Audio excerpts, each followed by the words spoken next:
Sinner wins his first Wimbledon. We have an upset at the FIFA Club World Cup. And what do we say about Fool's Gold? Hello and welcome back to The House That Happens, sponsored by Shoey's Bar and Grill, the only place to be in suburban Etobicoke.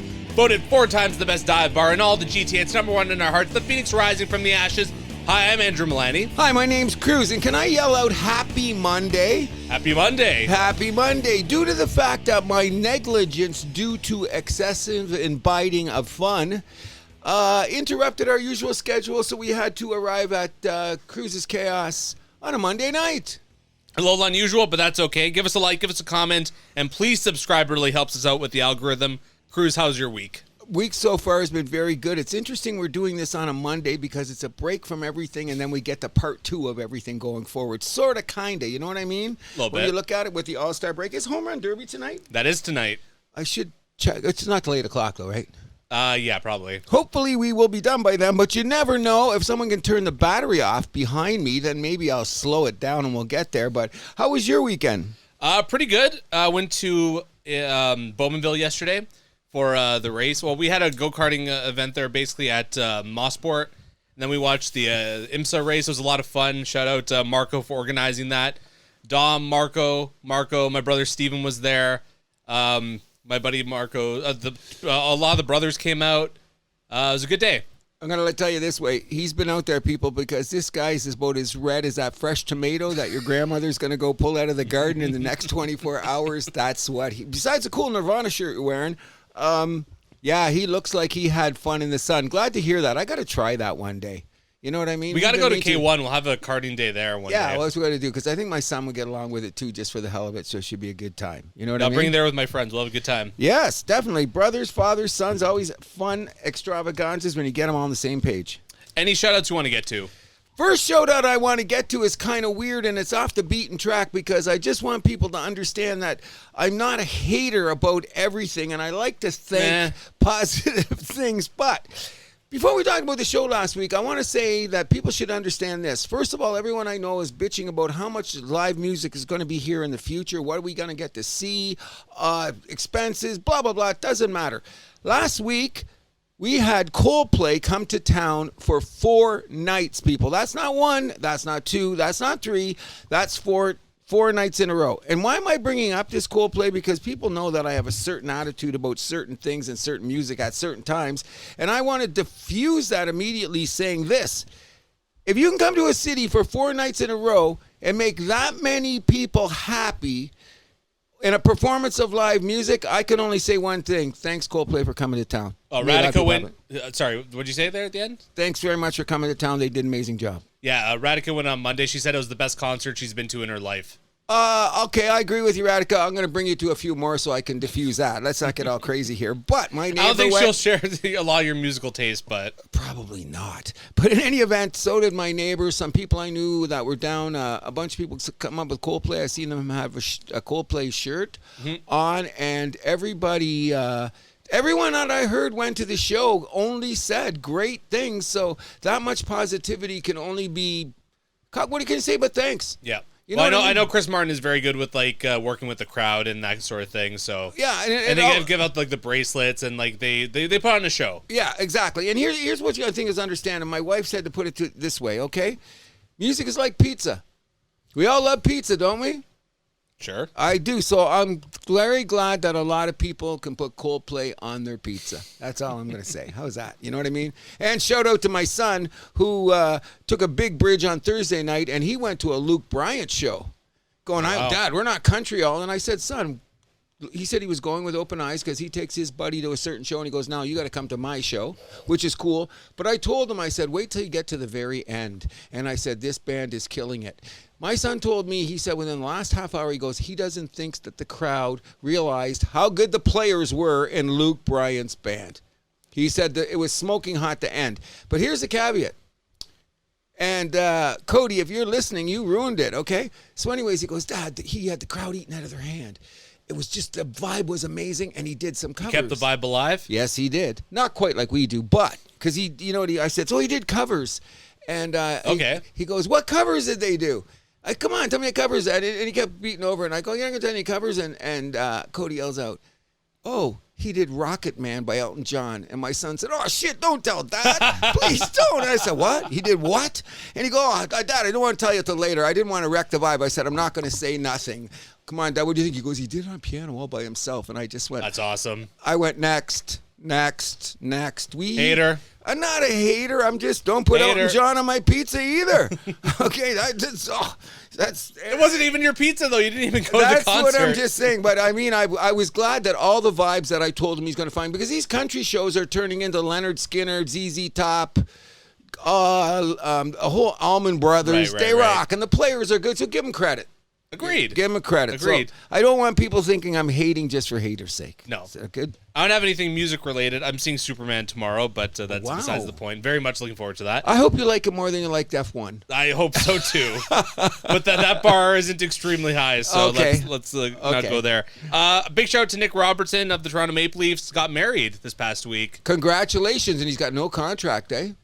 He is on the arbitration list though, so it'll be done by August. Think he'll get 4?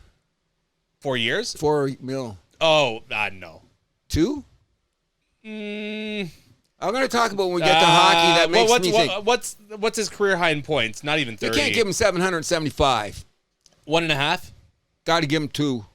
If you took his metrics over 80 games, But he hasn't played 80 games. because the coach don't like him, Too bad, so sad. He's not getting 2. we'll put him on the 4th line in Habs. We're Okay. picking up everybody. We're getting good. Just like how you guys were going to pick up Marner, right? What's that? Just like how you guys were going to pick up Marner, right? No, we had to get Dobson. We had priorities. Okay. Also, so speaking of the Leafs, Rogers closing out the deal to buy a Bell stake in MLSE. It looks like it's going down. Yes, it is, eh? Wow. Still nothing on the Blue Jays joining the MLSE front. I guess Rogers doesn't want to sacrifice their 100% stake in that, I guess. And not only that, they got a new guy running at the top that's called Mr. Pelly. And it's Mr. Pelly's neighborhood. Did you know that? Mr. Pelly. It's Mr. Pelly's. Won't you be my neighbor? You got it. So I Stanley, think, no biting. Okay, Stanley. Okay. Okay. We have a Stanley problem here. A Stanley technical issue. Yes. He is getting very bitey. Okay, where did I put the treats? Okay. Where's your chew toy? Hey, Stanley, get over here. Okay, hold on. Come here. I think I got him. Come here. He's good. No, he's not. No, he's not. No, he's not. Isn't it adventurous when you're trying to do something live and your dog's losing your mind? Oh, I love it. It adds an extra dimension to the show. Not for the listeners, of course, just for us. I guess I'll just throw it to my next shout out. Yeah. Dale Hunter named Canada's coach for the World Junior Hockey Championship. His brother Mark Hunter, part of the management team as well. Your dog is still going at it. He's going to cut me open soon. Okay, I'll just give me 1 second here because I got to control my dog. Stanley. Cruz is the Stanley Wrangler right now. What are you looking for? He's looking for the treats right now. Okay. This is very exciting. Stanley's walking around the table. There's the try. I hid them. That's my fault, I guess. Go. Here. Stanley. It's a good way to reward bad behavior in a dog. Well, I look at it this way. It's his friendliness that he's trying to exude, and sometimes he's too friendly. Yes, but...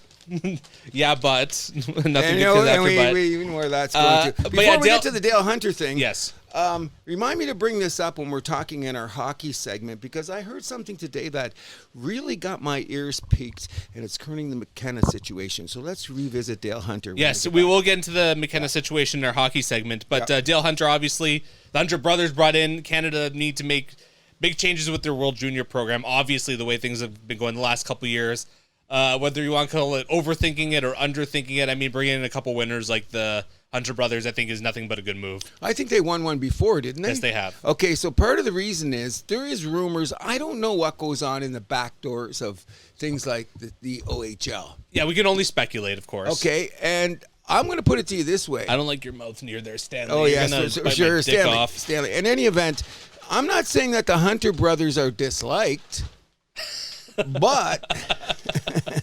I think I know where you're going with this. Okay, so that's enough to be said, because I don't want to see anything negative, because I'm very happy that he's running the show. Because the way he ran the show, we started in one. And Dale's a tremendous coach. I mean, he could have had the Washington Capitals job years ago if he wanted it. Well, that's one of my reasons for thinking why he stayed in the Forest City. Because, like, he is a huge man in a pretty good-sized pond. Yes. He runs a fiefdom. He reminds me of McCarthy in the Philippines in World War II. But I'm glad he's there. Yes, me too. Because that means Mark Hunter's involved. That means his whole operation's involved. And one of the most successful junior hockey operations since he's taken over. All positive. Fresh off a Memorial Cup and hopefully another gold medal on the way for Canada. You got it. Sticking with hockey, Sarah Fillier, this is PWHL. Sarah Fillier signed a 2-year deal to stay with the New York Sirens, reportedly becoming the highest paid player in the league. So what's she going to make? $500,000? They're not saying exactly. She's making more than that $250, right?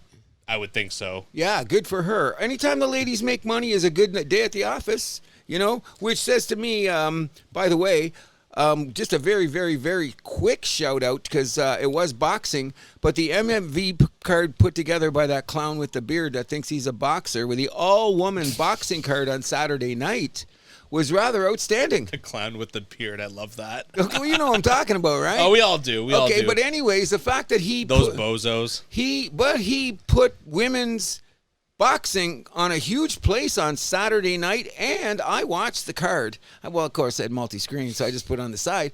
It was actually, some of it was quite entertaining. You know what I mean? That's good. I'm a boxing guy. You're not a UFC fight. So it's never been in the history that they've had a pay-per-view which was strictly all women's, and there was two co-main events.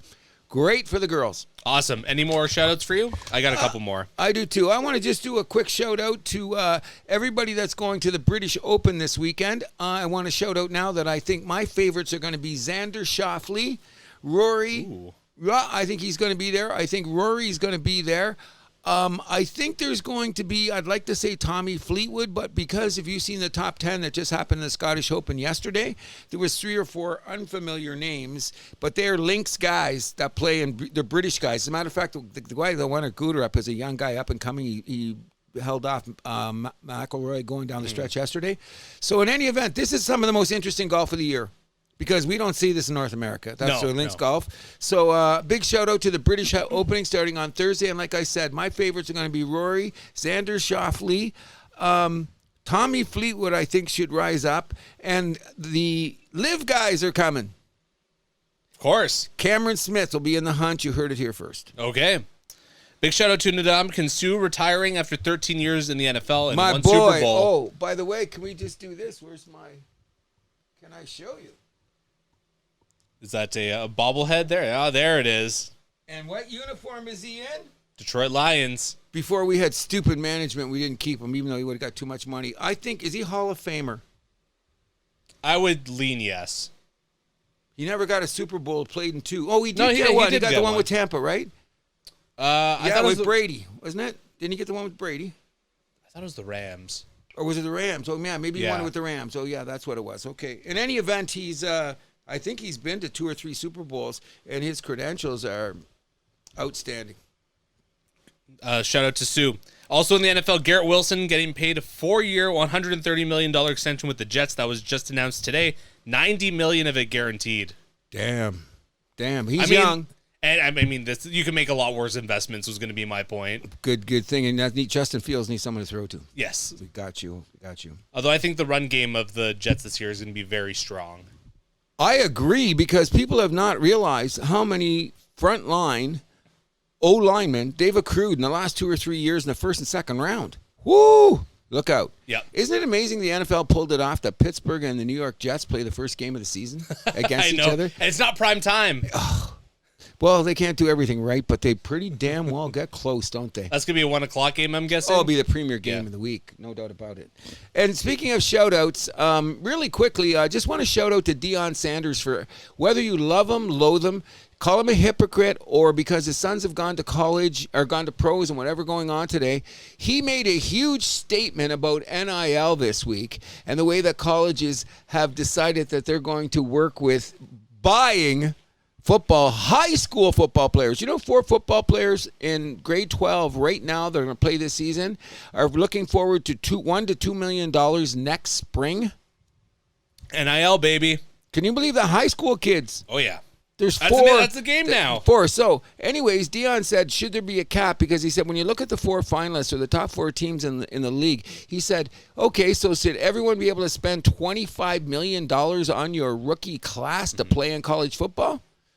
Dion, once upon a time, there was a salary cap. It was zero. I stole that from a guy heard on TV. Isn't that a great line? That is a great line. Is it? There was a salary cap. It was called zero. So now we've moved in a new era, so we don't have to tell anymore Eric Dickerson, Lawrence Phillips, name the lineup of people in the past that we're talking about. My take on it is I do believe that there should be some control aspect in this way, which I don't think is going to happen. I really don't. Not in college, because college, look at the boosters, alumni, come on. But so you're saying that the president there in the States is just giving lip service? No, he's going to tell us in 2 weeks. No, in 2 weeks he's going to be like, you guys are still on this? No, he's going to say in a week from now, I made a decision that I'm going to make in 2 weeks. Okay. All right, you know what I'm saying? In any event, I don't think it's going to go anywhere, but I do think it's one of the things that Dion said for the power structure or the development of players going forward is going to be very interesting because kids are going to be demanding more when they get to college as a high school, and then what are they going to be like when they get to the NFL? Are they going to be processed as a great player? Because one of his things that he put up very much is this. There's Milani and there's Cruz. Milani is definitely the better O-lineman. Oh, thank you. Okay, but I don't want to play with Milani because he's going to play in front of me, so I'm going to whine. So another school is going to come and grab me and pay me money to take me away from you, sure. And I'm not even as good as you, so why should I get that money? That's what's going to corrupt the system, in my opinion. Guys are going to get overpaid for not being able to perform on the level they think, and then they'll be crushed before they get the NFL, and it'll start being like the NBA. A big pile of miscast people that got too much too soon. Let's hope it doesn't go there, but we'll obviously keep an eye on that. Definitely. Big shout out Shea Gilgeous-Alexander, Angel Reese getting on the cover of NBA 2K this fall. I'm very happy for Angel Reese especially because we'll talk about her performance when we get to the WNBA part of the program.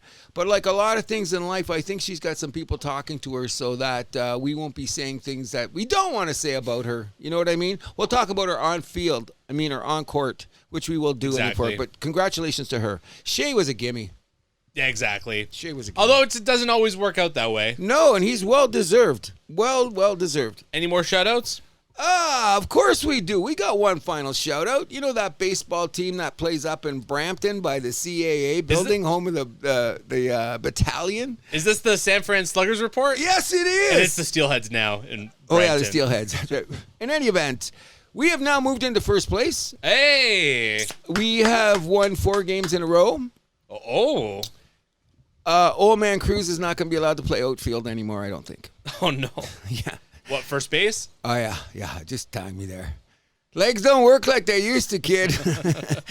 One ball winged over my head. I look like, what was I doing out here? I put in the effort in, and I'm not hurting the team. Mm-hmm. However, anybody that listens on the Sluggers, let's talk about. We still got John Belardi on the mound at just had his 70th birthday. The oldest player on the team in the picture. And we're holding it down the way that we should. My son is now hitting leadoff, and he's doing a fine job. It's just as you argued that he should be doing. Yes, and he's doing good. The only thing about the Sluggers is this. We got a bunch of guys that swing 9 irons. And boy, can they drive those 9 irons. And they become big, loud outs. So let's swing even. Everybody go Don Mattingly swinging because we beat one team. We had a doubleheader. We beat them the first game. We were so terrible. And Sluggers, if you're listening, everybody knows we were bad. Look at that score. I'm not going to announce it because it's embarrassing in a freaking slow pitch game. But we won. In the second game, we won convincingly. We just got to come out there and realize, hey, man, we only play once a week. We hadn't played in 2 weeks. So everybody was rusty. You could tell that. Ignoring your advice that everyone needs to take some swings. I'll be swinging yesterday. I'm going to swing after the show. I hope I'll maybe swing around midnight. I will have batting practice before the game tomorrow, and I've been throwing and lifting as much as I can because I'm old and I'm trying to keep my spot on the team. That's it. All righty. Go Sluggers, though. Big shout-out to everybody that's been making it. We've always been almost short a guy, but we've run with 10 players every game. We haven't been short. Moko's coming back from an injury. But, Cody, if you're 2 minutes late, we won't worry about it. And, Mr. Kern, if you're going to miss a couple games, have a great trip to Portugal. All right. And that's it, I take it? Yeah. We'll move this over to Major League Baseball, where the Toronto Blue Jays have fallen a bit down to earth, but not before a nice little stretch. Unfortunately, Jimmy Garcia back on the IL right at the beginning of the week. Told you something's weird about that. Yeah, unfortunate. Something weird. But the Jays against the LA Angels last weekend, they got the win in extra innings on Saturday. Barger was the hero there, went 2 for 5 with 2 RBIs and a base on balls. Springer was 2 for 6 with a home run, 2 RBIs. The bullpen only allowed 1 earned run in 7 innings. Sandlin pitched an inning. Estrado pitched 4. Fisher pitched 2 as well. Jays complete the sweep in a 3-2 win. Gosman 5 2/3 and 2 earned runs. 9 Ks in that one. Hoffman with the K didn't allow a base runner within the save, which is not always the norm for him. I was just going to say, that was a good day at the office. Absolutely. Bichette 1 for 3 that day with a home run, 2 runs, an RBI, and a base on balls. That made it 8 wins in a row. They eventually took that up to 10. Springer was named AL Player of the Week. Slash line was incredible. 429, 500, 924 with a 1464 OPS, 5 home runs, and 13 RBIs that week. The Jays won the first 2 of 3 at the White Sox, but couldn't get the sweep, ending their win streak at 10. And they lose 2 of 3 in Sacramento against the Athletics Friday through Sunday. What do you make of that? I just think they ran out of gas a bit. However, we're going to be getting to the AL East. We're going to do the NL East first because I think we should culminate our whole thing with the AL East.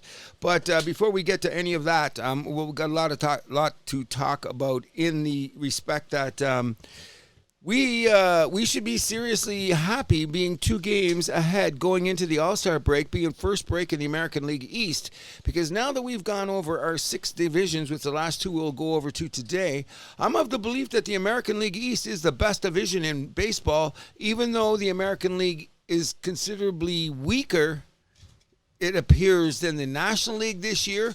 But if you look at the competition going along in the American League East, which we'll talk about in a minute, I still say that the Jays are fighting to be in the best division in baseball. And when we talk about the metrics a little bit later, there's still a lot of tight shoe tying by the Toronto Blue Jays for us to be able to win this division or even to make a playoff.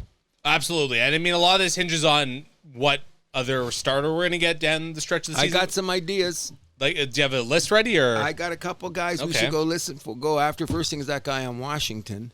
Okay. We'll get to that. But the bottom line is, it was all about the 10-game winning streak. Okay, and I think I said this last week, is when you have a 10-game winning streak. And not only that, did I not say we'd win 10, but I don't know if we'll win 11. I hate when I'm right like that. But the bottom line is, which we'll talk about, all of a sudden another team had a 10-game winning streak at the same time. Yeah, the Boston Red Sox. So suddenly the American League East is pulled a lot freaking tighter that we've done. And the thing that I'm always worried about is the good old loss column. So when you go from first to fourth in the American League East, there's only 6 games in the loss column from Tampa and Toronto. Oh. Yeah, because I guess Tampa's in 4th now. Yes, they are. And Boston's only now 4 games in the loss column behind, which is just a series away from being exactly where they want to be. But we'll get to the NL East in a second. Anything else you want to talk about? NL East? You want to just go right into our divisions? Well, I want to bring up, we got the Giants next weekend as well. I will be going to the game on Sunday, actually, there. Well, for against the Giants? Yeah. I might be going to one of the games, too, but I'm hoping Logan Webb pitches. I want to go to the Logan Webb game. I want to see if he's electrically live as he looks like on TV. This guy should be a superstar. But I think he's a bit of a head problem, too. Do you want to talk about the Jays adding another pitcher now? Sure, after I figure out what my dog's eating. What do you got in there, Stanley? Stanley, what is that? Oh, no. It's like a mask of some sort. Oh, Stanley. We got another Stanley issue here. Where did he get that? This looks like a bad movie. It came out of a tickle trunk. We have a tickle. Came out of the tickle trunk. Yes, I don't know what. Nice little reference for. Yes. If you don't know that, look it up. We have a tickle trunk. I don't know how that got out of there. So the Jays adding another starter. Yes, and I've got a couple guys I can tell you right now that we should go for. But then you got to remember this. When we talk about we'll get into it in a second. There are other owners with big freaking pockets too. Could be an issue. And a lot of it, the market depends on how many buyers there are, how many sellers. Because the Diamondbacks basically announced that they're going to be sellers now. Oh, yeah, they have to be because it's too many injuries. So they're not going to go around. So there's a couple guys on their staff. And then you got to look around. Minnesota, I think Minnesota and Kansas City are both going to be, and Cleveland's going to have to do something because their season's gone into tank right there too. None of those teams are going to be coming back. The question is, are the Texas Rangers going to be? Yeah, they're a real wild card in all this. Well, because you see, the thing is, they're a game under 500. Okay, they can't hit nothing. They're also 8.5 games back of their division, so not catching Houston. So are they sellers? But what the pieces they have, they should be waiting because everyone's going to go out there pitching. Nobody wants anything else on their roster. They're top 4 metric in the majors in pitching. Can't score a run, so that'd be a place to go there. But I think there's a lineup now. There's a queue there, and I looked in the line in the queue. There was Philadelphia, the Mets, the Yankees, even the Dodgers and the Jays, all in this queue. So it's going to be interesting. So, you want to hear my crazy theory? Okay. I think after the Jays acquire another pitcher, I think they should go 6-man rotation. There's a lot to be said about that, especially with the thing is, and we're going to explain it right now. You know what the amazing example of that is? Okay, the Detroit Tigers, who I love very, very much. If you notice, they're 5-5 in their last 10, and they've lost 4 in a row. You know the main reason they've lost 4 in a row?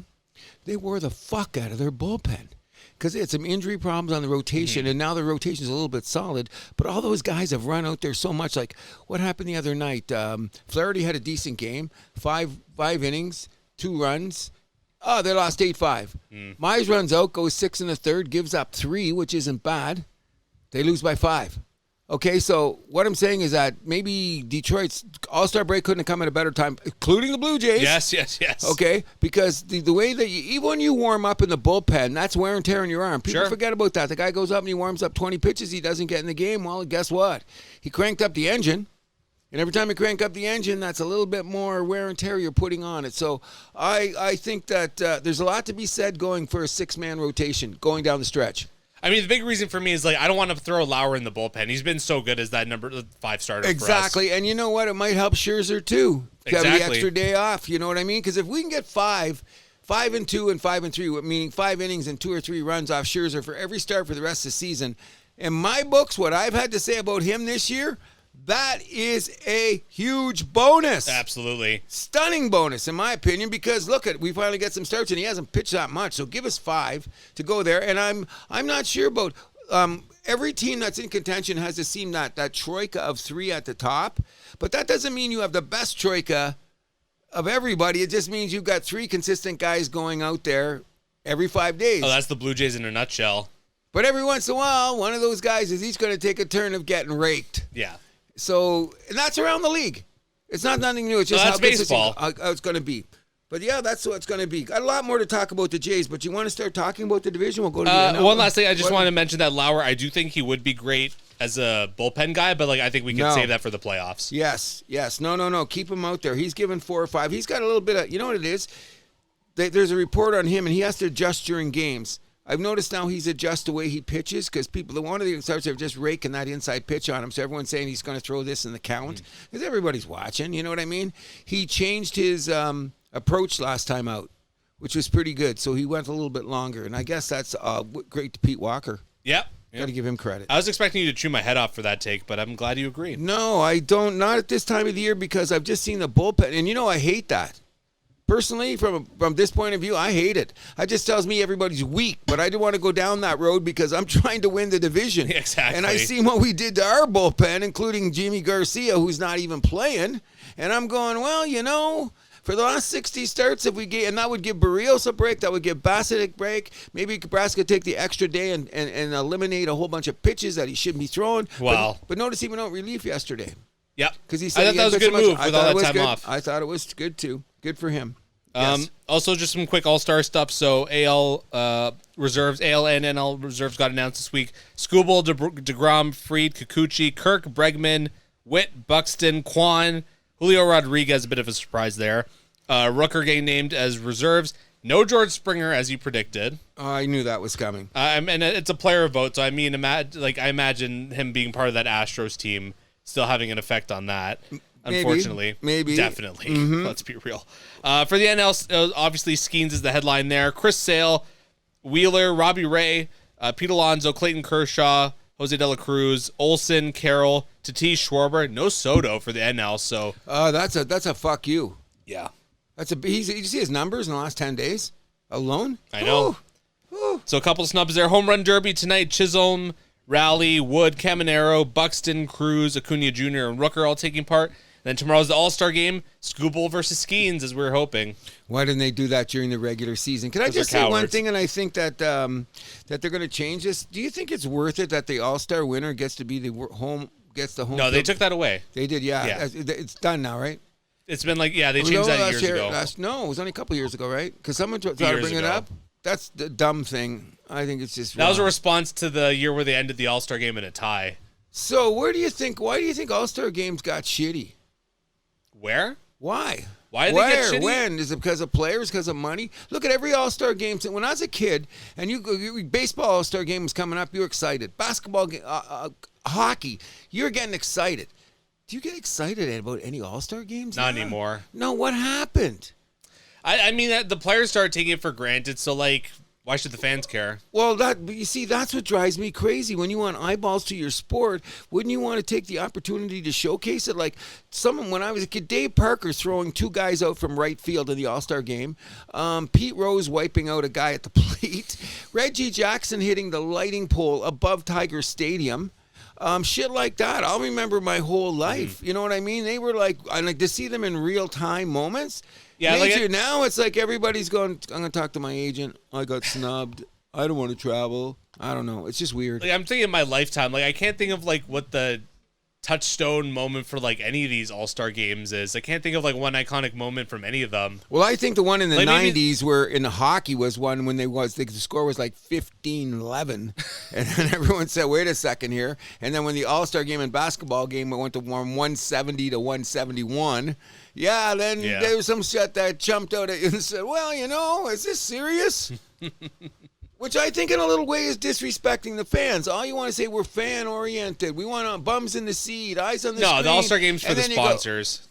Now it is. And that's why it'll never go away. Never. You know what? It's good for autographs. It's good for the home run derby. Yeah. It's good for all that shit. The stuff around it, the skills competition, that's become the most exciting part of all that. Because the game itself, because the game itself is shite. Which is a drag. Well, we've talked about wait for the NBA to fix it. I don't know how baseball fixes it, though, honestly. They say should go world against, they said... USA versus the world? They said ever since Canada did something with foreign nations, that's got every league... They say leagues in Europe are looking at what did they do, making a national thing. Yeah, they said people are looking like that was a great idea. Yeah. So what can you do in baseball? You can only do world... Because they're going to have the World Series of baseball. But the only thing about it, if they had it one game, I wish they could have it 2 out of 3. But the bottom line is, then you got to break the season for 3 nights, and then if you're using your pitchers and all that other... Yeah, teams are going to be pissed. But I mean, one game, world against, why not? Might change it. We'll see. I'm not optimistic, though. We also had the draft yesterday and today, loaded with high school shortstops. The National selected high school shortstop, Eli Willett's number 1. Ethan Holiday, who was projected to go number 1, obviously son of he's Jackson Holiday's brother, and what's his dad's name? Matt Holiday. Matt Holiday. Yeah, formerly of the Rockies, and St. Louis. Yep, and then this obviously goes to his dad's team there, number 4, Colorado. Jays picked a high school shortstop. JoJo Parker has the makings of a good hitter, but is projected to move either to second base, third base, or corner outfield, but I don't think that's an issue. Not at all, because he's a natural baseball player and he's athletic as hell. He was a great pickup because they were saying this is the year you better take them because there were so many players at the high school level that were going to skip college that they said, hey, let's go on here. Because you see, baseball never has to worry about NIL. Once you draft a guy, you throw money at him, it's over. You know what I mean? Even though they're playing for NIL, baseball they're in college, I'm just saying it's a little bit different on baseball. It's a different level. I think we picked a good guy. I think so too. We won't see him for about 3 years. But, or we may never more. see them all. Yeah, he could be traded at the deadline. We don't know. You got it. So moving over to our NL East rundown. Yes, here we go. All right, so we will begin with our division leaders, the Philadelphia Phillies, currently 55-41. 438 runs scored, 375 against. That's a differential of 63. But you look at their lineup: Kyle Schwarber, really the only guy that's crushing it offensively, and we know we're both big fans of him on this show, obviously. Yes, very much so. Because he's the star. You know, he was one of the most important guys in the middle of his lineup in baseball. Makes everybody better. Even though he bats lead off, but... Oh, yeah, but I mean, the way he leads. Because you know what? He only leads off once. But he's in that spot. You know you got to get to him. I think the great thing about Philadelphia is because they've been, these last few years, they've had so much experience, right? They should stay in the hunt. Like, you say they don't have a lot of big hitters, but they got a lot of guys that are... Oh, agreed. Like, it's still like a solid, deep lineup, but he's the only one like really hitting at like an all-star level. Well, that's because Bryce missed 30 games. Yeah. Okay, Bryce missed 30 games, but he's hitting as usual. But if you look around that, like with Castellanos and Castellanos and what's his name, Baum. Who else? They got a bunch. Kepler, Real Muto. Yes. Okay, and they're all doing good. But here's the real thing. Okay, you know what I mean is that look at their starters. They got Wheeler, Sanchez, Lorizondo. Their rotation's killer. And Suarez. And look at the quality starts that they're getting out of these guys. I'm telling you, and they're one of the few teams that came out of spring training, and I think even though Philly's still got a guy on the 60-day IL out, they had projected to be a starter this year that didn't even get there. The problem with it that we have to be looking at very seriously is with these teams that go there, and Philadelphia has that record of getting in the playoffs, but they never get over the hump. Who's going to close for Philly? Oh, that's a big issue for them. They're closing by committee right now. That bullpen needs some work. You know, it's not a bad bullpen. I looked at their numbers, like middle of the pack, two better, but they don't have that guy. Yeah, well, middle of the pack bullpens doesn't usually win you the World Series, which has been their story. Yeah. That's so. And it's gotten worse and worse for them in the playoffs. Seems like they're falling backwards in the playoff results, right? But their team wise, I just go. You know what? The team's too good. I think that I still think they're going to win the division. Well, as tight as it is, I'm just going to say this because we're going to talk about the other teams in a second. The reason that I think that they're going to be winning is going down the stretches. When you look at their everyday guys, that's the thing that gets me. Turner at short, not the best. He's great. They got Schwarber, Alex Baum at third base, solid. Their outfield with that Kepler guy and Marsh, these guys are not all 300 hitters, but they're all those guys that, like, you know what I like to say? If I have 5 number 4 hitters or 5 number 6 hitters and they're going to be consistent all the time, they're going to give me enough offense. That's how I think Philly's rising, and with guys that are not afraid of the moment. Because how many times they're in there, they got guys. So I'm leaning on them on winning the division, mostly because of their starters hold up and their bullpen by committee. That doesn't always win in the playoffs, but I think it'll take them to the finish line. Maybe. You know? That's it for the Phillies? Well, they got top 10 pitching, okay? So that's why I said, and you know what? Their starters are great. Yes. Maybe they could use a number 5, but that's it.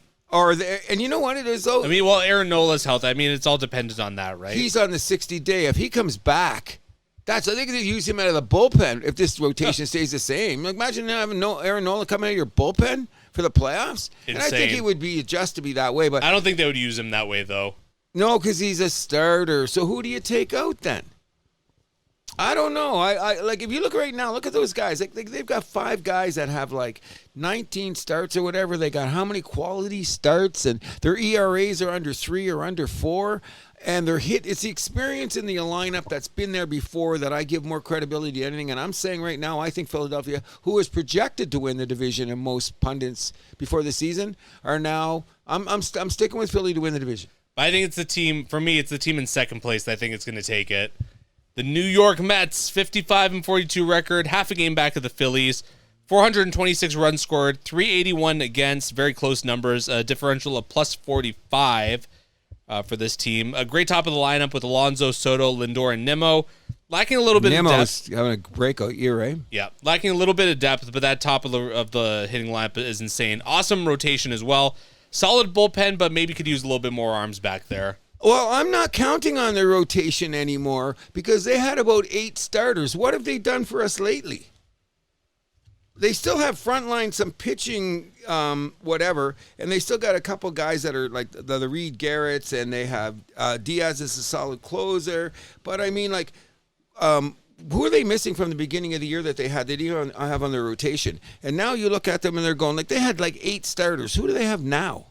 And none of these guys are like, to me, they did beat the Yankees last week, but they kind of stumbled into the All-Star break, because they were leading that division for most of the season, right? And it's been the last little while. Now, what gets me when I look at it is they're only back half a game, though.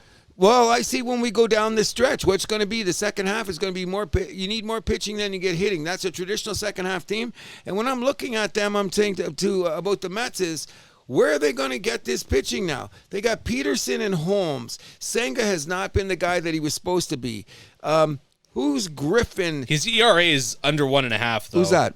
Senga. Yeah, that's he's brought it down late. But look what he pitched. 77 innings. They take him out as quick as he can because once around the rotation. The only two solid guys to me are like that. I'm going to go Peterson and Holmes are like their aces, yeah. You got it. And are they really aces? No, that's two of the three like we got. Barrios, that kind of rotation. I mean, both their ERAs are under... Peterson is 3.06 and Holmes is 3.31. That's pretty well solid. You take that any day. Okay, so now that's those three, and they got a great closer in Diaz. Fantastic. And they got a couple of guys that can freaking do the whole thing, like that Garrett guy and that Barboza. Those guys have been coming in, which is great setup. And they got an owner who's not afraid to spend. So that's the one we're going to be competing against everybody, including the Toronto Blue Jays. Yes. So I'm just saying this.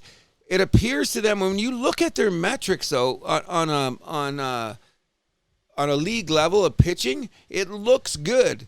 But that's because we're including April, May, and most of June. Let's go to the other half of June and why those numbers are completely distorted. Like the Mets in Texas are basically got two of the best pitching staffs in baseball coming out of the blocks for the longest time. Now they've had injuries. Another team that's starting to overwork their bullpen. And I like the everyday lineup in Philadelphia better than I like the everyday lineup on the Mets. So I'm saying I think their pitching's not going to get them there, and I'm still calling it. I say the Mets are making the playoffs. As a wild card? As a wild card. I'm saying they're making a wild card, but I do not see them winning the division in no way because they just don't have the starters. I really don't believe it. I took a good look. I looked at their numbers. I looked at the team, and I said, yeah. Then I closed it down to, what have you done for me lately? What about when they add like another starter or two at the deadline? We're going to get to that just to see who they're going to get. Well, because I'm going to throw it out there when we get the American League East because there's only so many guys that are going to go out there. And you're going to There's a lot, though. There's a lot of starters projected to be traded, so we'll at the end of this division thing, we will have that discussion because I'm ready for that. All right, well, we got all the good teams out of the way. The NL East, now we're down to junk tier, starting with the Miami Marlins. They are 10.5 games out, 44-51, 408 runs scored, which isn't bad. 463 against, though, a differential at -55. Stowers is the only all-star level pitcher. Their pitching in total Who's that? The only guy? Stowers. Yeah, he's been solid. Pitching has been a disaster. Alcantara just fell off a cliff. Oh my God, did he ever? Eh? He was someone that pick was like we're thinking like, oh man, this guy's gonna be Yankee this season. Yeah, no. He could be maybe like a project for someone at the dedeadline. I don't know. I don't know if anyone's guy's coming off Cy Young, bro. I know, and his numbers are terrible. 7.22 ERA. Brutal. 7.22. He hasn't even hit 100 innings. They keep throwing him out there. He's just been brutal. But here. Okay, let's go. So can we find a modicum of a slim light on the Miami Marlins? First of all, they already won 44 games this year. They only won 62 last year. So so I think they're going to win 70. So that anytime you improve from the year before, you got to give them credit for that. They've somehow picked up a couple of freaking pitchers I've never heard of, and one guy's name is even Junk and Belalco. And these guys have come out of the bullpen, and they're like veterans, and they've came to starts because if you look at Miami in the last 20 games, their metrics compete with a lot of teams around the league, even though I think that's fool's gold at its finest. The other thing that they've got to look forward to is they've got a Rookie of the Year candidate in their catcher, Ramirez. Is that his name? Oxy Ramirez? Guy's got decent numbers for a catcher. And they've got a solid, like that Showers guy in the outfield's looking good, and the Lopez at second base. These guys were all drafted, and they're getting developed. So there is some promise on this team. So let's just say, what are they doing? Going nowhere, not watching for the rest of the year. Got no time. Bye, Miami. Which just gets us to the last team in the league. There's two more in this division. Who did I miss? So we're at the Atlanta Braves next. Oh, yes. How did I miss on the biggest disappointment in baseball this year? Who's a bigger disappointment? I can't think of one. I had this team winning the division. Oh, that's what I'm saying. But look what has happened to these clowns. 42-53 record, 12.5 back, 388 runs scored, 386 against, which is it's a good run differential. But this team is just so up and down. Like that horrible start. Then they were rising. You're thinking like, okay, this is it. This is the Braves we know. This is the one. They're coming up the track. They might not win the division, but like they're gunning for the playoffs, baby. And then they had another bad streak, and now they're right back to where they started, basically. Do you think they have a possibility of making the playoffs? No. Thank you very much. Olsen's hitting well. Olsen's having an Olsen season. Riley and Ozuna have just been okay. Yes. Their pitching staff has been tremendous, though, but that hitting's been really letting them down. No, you see, this is what's driving me nuts about pitching. Atlanta's pitching looks okay, but their rotation is makeshift at best. Strider just came back from being on the DL or IL, whatever the case. Yeah, may be. but Holmes, Schwellenbach have been very good. Chris Sale's been pretty good. They haven't been that. Sale's gone on the DL. IL, he's not even. Schwellenbach's been 110 innings, 309 ERA, .97 WHIP. Okay, then 108 strikeouts. Holmes already has 119 strikeouts. Sale's already got 114. I think it's a solid rotation. I don't think they've showed me enough. The ERAs are okay. So here's the next question then. So are you putting any of these guys on your list as a potential let's go get them for the Jays or the Yankees or the Mets? Are you saying are the Atlanta going to be stupid enough that they... I don't know if they're going to be sellers, though. I don't think they should be because they just had everything went discombobulated. They're just going to go for next year. Yeah, I would. If I was Atlanta, I'd sit on my hands. Well, unless there's going to be guys who like they can't negotiate with, and like they'll sell off those guys, like the guys at the end of their contracts that they can't agree with the contract, which makes sense. I agree, but most of these guys you see, they got pitching. Like they're on contract. They're under control. None of them are bad. Bunch of them got banged up. They were on the IL, off the IL, et cetera, et cetera. Now, if we can get all these guys back next year to start the season and keep everything in line, which is a big but. Plus, Osuna didn't start the season. They brought up a couple rookies. To me, they're just the biggest disappointment in baseball. What about their bullpen? Once upon a time, it's Acuna's missed like half the games. Yes. What are you going to say? I'm going Drake Baldwin, their catcher, is also a Rookie of the Year candidate. But I think that the guy in Miami would get it over him. Yeah, that's what I'm saying. But I mean, when you got a catcher playing that much, you got to say, hey, where it is. But Baldwin's got better offensive numbers, though. Yes, that's what I'm saying. Defensive numbers is the question when you get to two. I don't know how they're going to vote on that anyway, but that's another story. I'm just saying this. I don't think Atlanta's pitching is as great as they thought. When you looked at their middle of the pack or worse, one of their guys are going to come back. The only thing that stayed consistent was Matt Olson, in my opinion. The only thing consistent about Atlanta, outside of that, what? Nothing. Well, I would argue their pitching has been pretty good because like it's competitive with like the top teams in that division. Oh, that's what I'm saying. And the ERA points are only a certain amount, but they're not hitting to go with it. So they're not hitting exactly the right game. My point. So like you said, when you start off 0-8, that's freaking a harbinger of trouble. And then you come all the way back to 500 and lose 6. And then you come all the way back to 500 and you lose 5. Disaster. Not making it anywhere. I'm saying bye-bye Atlanta. Waste of a season. I would have to agree. Mm-hmm. Next up is the Washington Nationals. They fired. Are we done yet? They fired manager Dave Martinez after a 37-53 start. And the GM too, right? They fired everybody. Cleaned house. Yeah. Sitting at 38-58 right now. 417 runs scored. 519 against. That's a differential -102. 17 games back of the division. Wood, Abrams are hitting at all-star level, but those guys are great. The rest of their batting lineup is what? Why don't the Jays go after that guy? The Washington should hang on to him. That's what I'd be saying too. You know what I mean? And the rest of their batting lineup is just meh.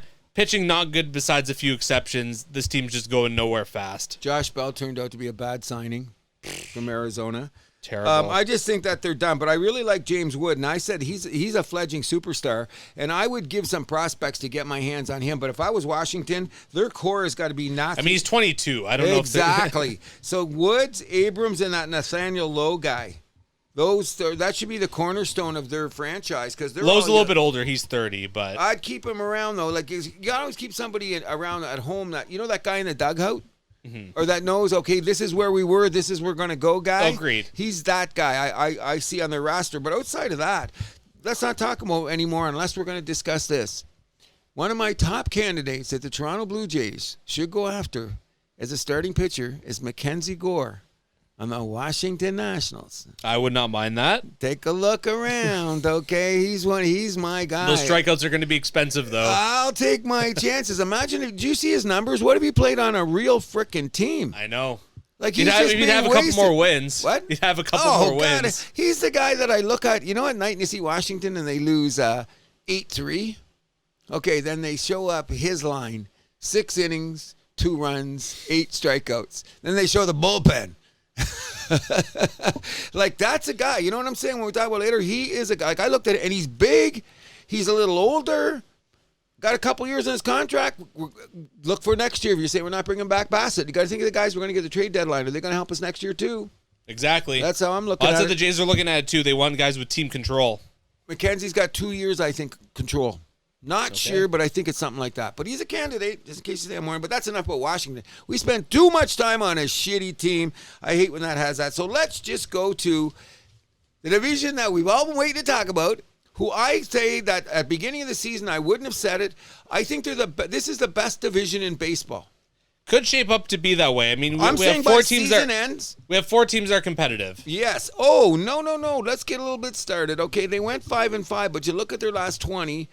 That silly team, which I can't stand either, the Baltimore Orioles are not dead and gone yet. 6-4 in their last 10. Yeah, but they're 6-4, but they were an 8-2 clip for a while. It's just that the last 4 games, but I think they're just too far back to get in the playoffs. But they're 11.5 back. Okay, so now they're less than 10 games under 500. What was it? 2-3 weeks ago they were 15 games under 500. Well, I mean they're 9 games behind 500. 393 runs 15. scored. 483 against -90 differential. That's why they won't be going anywhere. O'Hearn, so let's just get them out of the way. O'Hearn, Henderson are good. Rutschman's had a very disappointing season, rather. Holiday hasn't been what they wanted. But he's been solid. Oh, I think for a young guy. Yeah. I'm not going to worry about him as a young guy. No. He gives them the defense I think they want at that position. Oh, I agree. Horrible rotation, though. I think they're good. Their bullpen has been pretty good, though. Baltimore? Yeah. That's their saving grace. Yeah. If they can get to it. Because, first of all, their rotation all fell apart. It's a disaster. They didn't spend out the money. They didn't dish out the cash. No, but if you really look at the preseason and you go, okay, this is what Baltimore is going to bring to us as a starting rotation. Okay, that's how I always look at it. Their rotation was supposed to be Zach Elfin. Where's he? Yeah. Grayson Rodriguez. Where's he? Dean Kramer. Where's he? This is a winning starter. Well, Dean Kramer is healthy. He's not pitching good. He's been their best starter, though. But that ain't saying a lot. Well, hold on. Should we go after him? Maybe. Another guy I looked at. None of their starters have an ERA under 4. I agree. But if we're looking for someone to eat innings, he could be the guy. Agree. None a better team, could look a little bit differently. And it just showed Charlie Morton was at the end of his lineup because he was supposed to be in the rotation too, along with the Sagmuna guy. What has he done this year for him? Not much. The guy that got from the Japanese league that was supposed to be something. Yeah, it didn't turn out to be much. No, so that they're going there. And if you look around their lineup, Gunnar Henderson has had a step back season. Adley Rutschman, what's going on with him? Just gonna say that guy. I thought he was on his way. I thought he was a bounce back candidate this year. Not at all. And they're platooning him some nights. Ooh. Because he just is, and he's still young though. Do you think it's the wear and tear of the catcher position, or? I sometimes think that's too, because at that age and having that much responsibility and still to work on your hitting game, I'll compare it to this. Yeah, like not everyone's a Joe Mauer or Buster Posey. I'll put it like this. We were worried about Kirk's hitting. We were never worried about his defense. And he went back to the drawing table, and what have we got? He made the All-Star team. Great season. So I'm just saying that I would not be surprised if we see This is a couple subpar seasons in a row for Rutschman. Last year, but what Kurt hit the last 2 years? What was he anything standing? I mean, he wasn't exactly a highly touted guy like Rutschman. This guy, though. Yeah, you're right. He's first round draft pick, so that makes a difference. Top 5, if not. I think it was top 5. Yeah, but he was there. But I don't see what happened to Ryan O'Hearn. He's having a great year. He made the All-Star team. That's true. He was a starter. Is he the starter? Yeah, I think he's the starting DH. Yeah, that's right. He did make it. So he's the only one. So, but I'm saying, and his OPS is like what, 843 or something. Like he's having a tremendous year. And nobody hitting him around him. I forgot about that. Nobody's really. Henderson's like another plus 800 OPS guy, but that's it. And I don't know. I just say Baltimore's done. I think that. Yeah. Don't like when the spring training starts next year. If they get some pitching, if their owners get smart enough, that lineup is young. You go down that. We're going to see all those guys in that lineup. Oh, next it's definitely year. fixable. Oh yes, I agree. I hate they stay down. I hope they stay down there forever, personally. But I'm not counting them out. So where should we go from here? Next team. Let's move up. Tampa Bay. They're not going to do it, bro. So they are 50-47, 5.5 games out. Game and a half out of a wild card. 449 runs scored, 388 against. That's a plus 61 differential, which is tied for the team above. We'll get to that a little bit later. They're about to be sold for $1.7 billion to stay in Tampa, which is huge. I want to know who's putting the money behind it. I should have wrote the name of the guy, but I heard him too. He's a real estate. What's he? I think he's already got stake in the team, if I'm correct. Yeah, and he wants to build a stadium. That's the most important thing. So let's go with that. God bless him. What I'm saying about Tampa Bay, and this just blows my freaking mind, kid, is when I think about it is they got top 5 pitching in the AL again. Great pitching as always. Look at this, okay? Look at the top. They've got Taj Bradley, Baez, Papitan, and these little guys. Little, Natel. Okay, the other guys at ERAs are floating around 4. Taj Bradley should be way better at 4.6 because he's a prospect and he should be much better. Okay, and they're smart enough that this Rasmussen guy, they took out of the bullpen and turned him into a starter. Look what he's done. Yeah, I know. ERA 286. This is insane. So when you look at it, my biggest thing that I've said... Although he was a starter 2022 as well. Yeah, he was, and then they put him in the bullpen because he was having those injury problems. Okay, but now they got him back in the rotation. Here's what I always say, though, that's why I didn't bash your 6-man rotation because of the bullpen. And you know I'm a traditionalist myself. Look at the top of their guys. 1, 2, 3, 4, 5.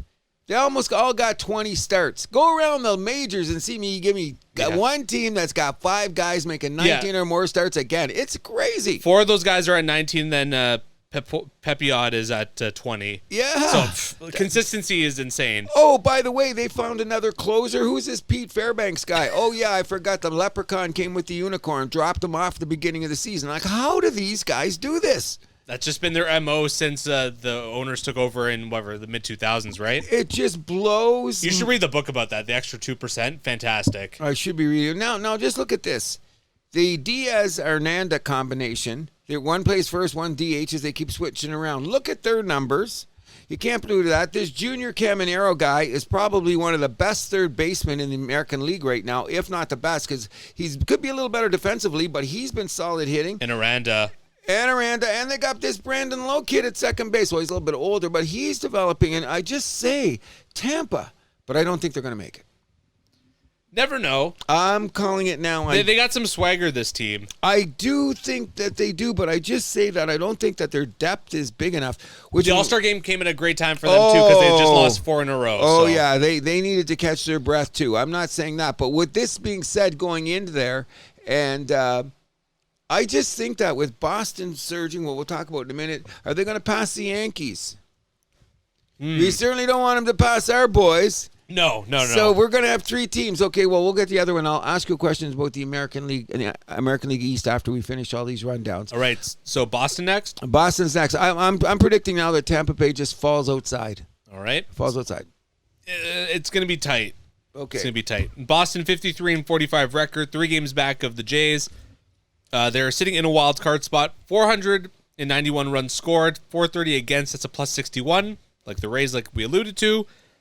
This is a team that Abreu is really the only all-star level hitter, but they got some good depth. They seem to have gotten better ever since Devers got traded to the Giants. Well, after they fell off the cliff there and they couldn't figure it out because I guess all the guys had to talk about, and then all of a sudden I guess they went out and had burgers together, smoked a few spliffs and said, we're going forward as this crew, let's go. And their pitching has been an issue, though. Crochet and Chapman have both been spectacular. I would give them that, okay? It is a big question, okay? But here's the deal. They got Crochet at the top of your order. That's a pure stud. Yeah. Okay, so you got that.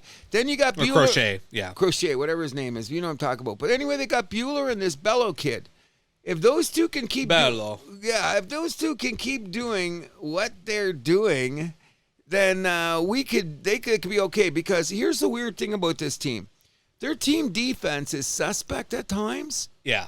But I think they have the best all-around outfield in the American League. in terms of hitting and all fielding? around hitting and fielding. Like if you look at those guys in the outfield, like what's the Duran, Rafaela, or whatever the hell his name is, And Abreu. Look at their numbers and how many times you're out there. Like when you see them playing, you see a highlight of the night. These guys are great defensively. They're good for their pitching staff who hit a lot of balls. You got to catch things at Fenway Park. So I'm saying the errors are killing them on the infield, but with that plus 61 run differential. Bregman's back? What? Bregman's back? Bregman's coming back. Or he is back. He played this weekend. Yeah, that's right. Okay. Their team ERA is better than the Jays. Do you know that everything about them in the Jays, the only thing the Jays has got better is maybe their ERA. Then you look at Boston's pitching metrics, and they're probably equal to the Jays, except Jays are second in the league in batting average. Mm-hmm. So that's the team that we're talking about. Toronto Blue Jays with their what run differential? 12? Plus 17. That is Fool's not gold? If it works out like that, I'll be playing Stone Roses for a month. But in any event, yeah, we got to be careful what we're thinking about here. But I think Boston's, it's Duran, Rafaela, and Abreu, right? Yeah. Yeah, all three of those guys. And they're working in that kid, Roman Anthony. The prospect, yeah. And he's suddenly in this 10-game hitting streak, he was, 1 for 1,000? But look at he's starting to hit a little bit. He's starting to show up. He's there. So I'm just saying with that, Boston, the question about Boston is, though, will this ownership show at the deadline that they're a serious, because this is the first time in a couple of years that all of a sudden Boston's risen up, right? Really the first time since they lost Mookie Betts, yeah. Feels like it. Okay, so now that they're getting there, this is going to be the question. Are you a big league, American League East, we spend money because we don't give a fuck about salary cap team? We'll see. This is going to see. But I predict, and I hate these guys, the Sox are going to make the playoffs. It's looking more and more like that. 3 teams from the American League are going to make it. I agree. I think so. So which 3? And the question all week, I've heard a million shows, is it going to be Tampa Bay or was it going to be Boston? A week ago, they were saying, Tampa Bay. And then all of a sudden, the 10-game win streak came at the right time. Here we go. And last but not least is the New York Yankees, 53-43, 2 games back of the Jays, also in a wild card spot. 501 runs scored, 390 against, plus 111 that leads the division. And you look at this team. So LeMahieu was DFA'd with $22 million left on his contract through 2026. So they still owe him a little bit. You think? Aaron Judge. I mean, what's there more to say about him? Aaron Judge is Aaron Judge, but Bellinger has been a great pickup. Remember when we were in on him? Yeah. Why didn't we go for him? But everyone was questioning his mother and what car he drives and a bunch of other too much good weed here in Toronto. That's another thing I heard too. Like there was a lot. Now, don't you wish we had? We were one of the last people in on him. Mm-hmm. Imagine Bellinger in our lineup now. Oh, I know. So like I'm saying there, I'd love to see him out there in left field. The question with the Yankees is, I'm going to say that if they're going to make the wild card, I don't know if they can win the division. It's going to be a dogfight between 2 or 3 teams, but at the end of the day, can the rotation hold up? Rodon's been shaky. Because we know they can hit. Oh, they're going to hit, and they play a bit of defense. And, we're still waiting for Stanton to heat up. Okay, and he's going to be there. Devin Williams is a great guy to come in at closer. They've always got a great bullpen. Look at their numbers. Even though Mark Leiter's on the DL now, or the IL for whatever, that could hurt them. But they got 4 or 5 guys with, 1,000 holds and all that other shit. But my question is, it's like you say, they got Will Warren, Schmidt, and Stroman. Ooh, that sounds like a real Bob Gibson, Sandy Koufax, Steve Frieden Rodon. Come on, you're burying the lead with those 2. I said after that, and by the way, Fried's on day to day, and Rodon. Look at his last 5 starts. Only 2 were good. I mean, Schmidt doesn't have that many innings played, but his numbers are very solid. Okay, so is Will Warren's. So is Stroman's. No. Will Warren's ERA is 4.6 and his WHIP is 1.4. Oh, horrible. Yeah. Okay, so they're letting him go too much. Maybe they should give some of those innings to Schmidt. But what they're trying to do is they're trying to hold down on their rotation so that they're trying not to kill their bullpen, because that's what kept Yankees in those games. Remember, some of these guys are going 3 innings. They're winning 7-5. Another guy going 4 innings, they're winning 8-4 or 8-6 or whatever the case may be. You don't win playoffs like that. You don't go down the stretch like that, in my opinion. Now, I still say it's going to be a lot of hitting because there's just not enough pitching to go around the major leagues. Of course not. In my opinion. With that being said, I think that the Yankees are probably statistically now looking good on the pitching basis, but I'm saying that's going to wear down real quick. Those first 2 starters are there. We don't even know when Free's going to start. He might not. He might miss 2 starts. Or he could come right back off the All-Star game. Oh, he's ready. We'll see. You know what I'm saying? That bullshit. Yeah. We just shut him down to give him a rest going in there, which is they should have done to Rodon, but he wanted to go to the All-Star game. So any chance you go to the All-Star game, you don't turn that down, correct? Exactly. So, but I'm saying, in my opinion, they're going to make it, but I don't think that they're going to be scrambling. But guess what? They're going to be in the front line going for what did I say, Mackenzie Gore? What's the other guy that I just mentioned earlier, all these pitchers? They're going to be going after these guys. Every team's going after them. The Yankees are going to go first. As a matter of fact, they say that the Yankees are going to start making moves right after the All-Star game, so they getting a jump on the trade deadline. We'll see. Well, they have to. Don't you think so? They're the Yankees. Well, of course. They have the cash. And they're word around the campfire, they're pissed of all teams that they thought were going to be ahead of them at the All-Star break.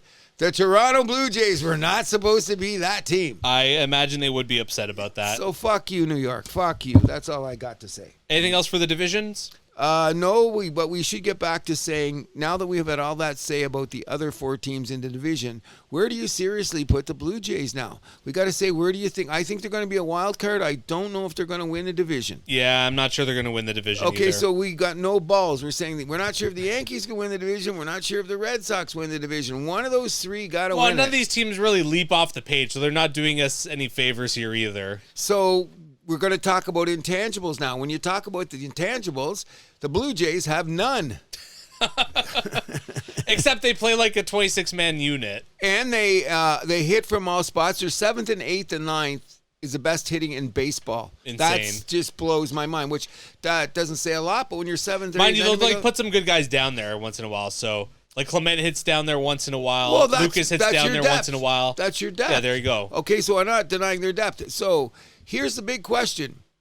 As much as we kick the living shit out of Akins and Shapiro, what do we say to them today? Better do something at the deadline. Oh, no. Let's talk about some of this shit that they said to us that we said, fuck you. We're going to win internally.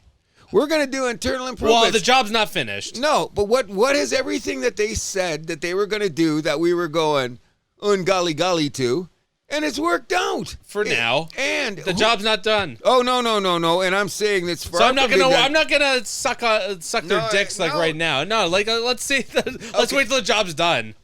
Okay, so obviously this is what's been going on, Mr. Fool's Gold against Mr. Cruz. I seem to be much happier to be in the position we are than you.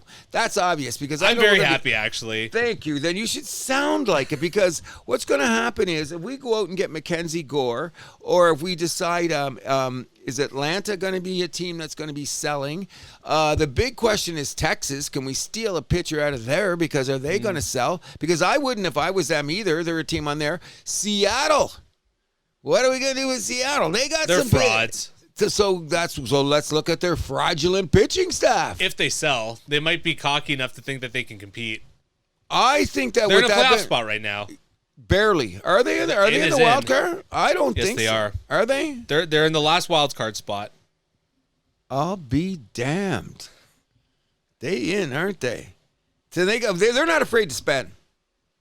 They were in the offseason. What's that? They were in the offseason. Because they said they were doing the internal bullshit too, and it seems to be working, isn't it? If they got a wild card. I get what happened just barely. I don't know, because I'm going to say this, that when you're dancing around with that wild card team, you're also dancing around with leaving the playoffs really quick. So exactly. What do you want, the 2 home games to make extra money? Is it really worth it? Well, they won't even get those because they're going to be the road team. Well, that's true too. So what good is it going to be to them? I don't know. Bottom line is, I'm just saying, okay, if we're going to, my point is this, okay, when we start talking about, as we had this baseball thing on the Jays and stuff, the trade deadline is in what now? Oh, less than a 16 month. days? Yeah. 18 days? Okay. So when we're going to be talking about every team in the league, okay? Every team in the league is going to be looking for pitching. So if we go down to the pitching staff right now, and we're going to say this, okay? Who's available? The only thing that Valdez guy in Houston's been unbelievable too. Oh, yeah. These guys are just crazy. Well, they're not trading him. No. So when you start looking at shit like this, okay? Is Sonny Gray a possible pitcher that you would want? Too old. Just for the playoff run. No, but what do we know about the Jays? They want guys with control. So that means guys are young-ish. Okay, I'm with you on that, but we need a guy to eat innings to be in our... Yeah, but it's not going to happen.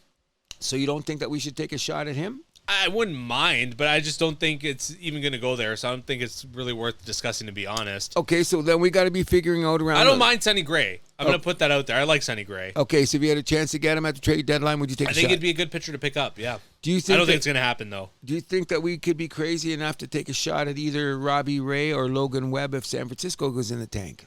Or do you think San Francisco's How old's Logan Webb? Not that old.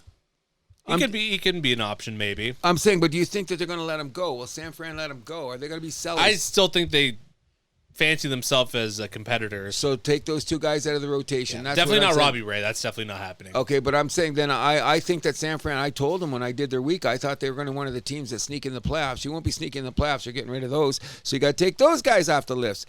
Let's keep going. Who's Joe Ryan in Minnesota? Would they give him up? Young guy.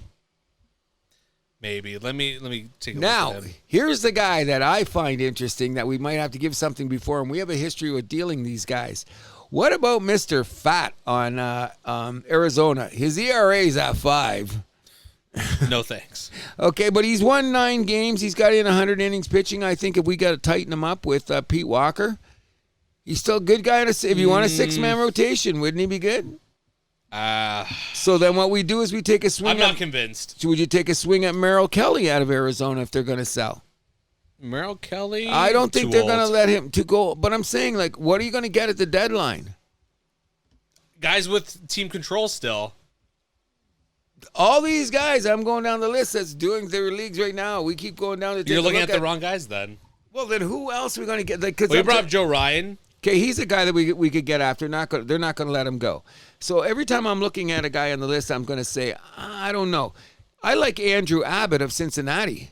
Cincinnati thinks that they're going to make a go for it. They're not giving that guy Well, we'll up. see how things go in the next couple weeks. Things could change fast. Okay, any other pitchers around the league that you've been seeing? I've been looking around at guys and going, you know what I mean? Like, who could be on what team that's willing to give up? And I don't see a lot because I see everybody else chasing them too. And that's the thing. Like, is Milwaukee going to be a seller? I don't think so. Okay, so anyway. They're in the playoff spot. They're the top wild card. Then there you go. So that's what I'm saying. The pickings are going to be. Look, could we take a shot at Patrick Corbin on Texas? I think Texas is going to give somebody up if they look like they're not going to make it because they're at a game under 500 I can see now. that happening. So that's a guy. He's at a decent age. I think you got contract on him.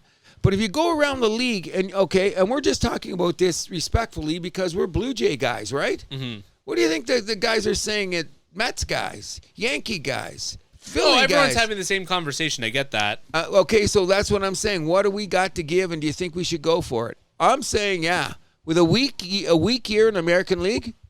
Definitely go for it. I'm with you there. I'm 100% there. I don't know if we're going to get there, but I think that the 3 teams making the playoffs in the American League East are going to be Boston, Toronto, and the Yankees, which means who else are going to make it around the league? What if Tampa makes it as well? That's not possible. How do you know? So that means you're saying that means nobody gets in anywhere. Yeah, well, the Mariners are frauds. Okay, so I think Texas doesn't have enough hitting. No. Nobody's making it from the Central. So you say all 4 teams can make it? It's very possible. That would just validate the statement that I'm saying. I think the it would American too. League East is one of the best, if not best, division in baseball. So that's pretty good. You want to run around and give us Yeah, so we got some backdoor sliders for you. Can I start off with a couple that we should just say, obviously? Sure. We should give credit to Tony Francona for not only giving the Cincinnati Reds a bump, but he's got his 2,000 win. Yes, 13th manager to do so in a 4-2 win over the Rockies. Shout out to Francona. I want to shout out to another guy I've never liked. He's been worse than Greg Maddux in the playoffs, and that's Clayton Kershaw. But anytime you strike out 3,000 motherfuckers, man. We brought that up last week. Oh, yeah, okay. I wasn't sure we brought it up. I'm just going, I don't know. Manny Machado, the 5th active player with 2,000 career hits. Wow. Monday versus Arizona's Gallen. 12th player with 350 home runs and 2,000 plus hits. And I still don't know if I want him on my team. But he's going to go in the Hall of Fame. Oh, God, there's going to be no problem. One of the things that's coming back to baseball, and I just seen him do it a couple nights ago, Ohtani back on the mound, bro. Did you see him pitch 3 innings the other night? Yeah. That is the Dodgers' secret weapon. When do they start just making him the 6th man? When do they go to 6-man rotation? Well, it seems like they're stretching him out because he went from 1 inning, now he's up to 3. Yes. So what do you think is end game? Why don't they make him the closer? I've heard that. Why not? But that means he's got to come out every day, and That's he's the a hitter. thing. So that would take. I'd rather away. have him as a starter. So then, should they go to a 6-man rotation? Because Dodgers rotation's a mess. Do they even have 5? That's what I'm saying. So the 5. But if he goes out there and pitches 3 innings, and you got the bullpen, what about the time he goes 4 innings? He's only pitched. What's the most he's pitched? 60 pitches and 1 outing. 50 some is the most innings he's pitched. We'll see. I'm optimistic about that. Oh, I'm off the charts about it. But just for a guy that can do that, unfreaking believable. Want to shout out the Cleveland Guardians losing 10 in a row, then winning 6 of their next 7. Just a weird fucking team. I know, and this is a disaster for them. But if you look at it this way, okay, there's just weird shit that's going on. There are only 4 games in the loss column to Seattle. That's just because the American League is such a mess. So are the Guardians out of it? I don't think they're going to make it. They're not going to be in. No, and Minnesota's over. And they all got when you got a minus run differential at this time of the season, your You're in prospects trouble. of going anywhere are slim to none. What about their guy, was it Ortiz? The gambling thing going on? Still haven't there? heard nothing from it, have we? He's sitting at home eating barbecue chicken right now going, I wonder if we're going to play for the rest of the year. Nothing's come out, eh? It's weird. Like it was like he's gone and sat home. He's not losing money, but something weird is going on. We're going to find out soon. Anything else for baseball? Just wondering, around the league really quickly, I'd like to talk about the awards this year. I think that the MVPs are going to be repeats. Most likely. God bless Kyle O'Reilly in Seattle, but if you just look at his numbers last 10, he's having trouble maintaining that pace. Judge is not. Judge being Judge. And did you see the great catch? He's not going to hit at 400, but another tremendous season. Did you see the couple catches he made last week going over the fence again? So, I mean, he's a catcher. You got to give him more credit, but Judge's defense is O'Reilly's definitely going to win the Silver Slugger in the American League. No doubt, but I don't think he's got it for there. I think that Skubal is almost a guarantee to win the Cy Young. Another repeat there, but I really think that the other guys that we're talking about, nobody's talking about this Wu guy in Seattle.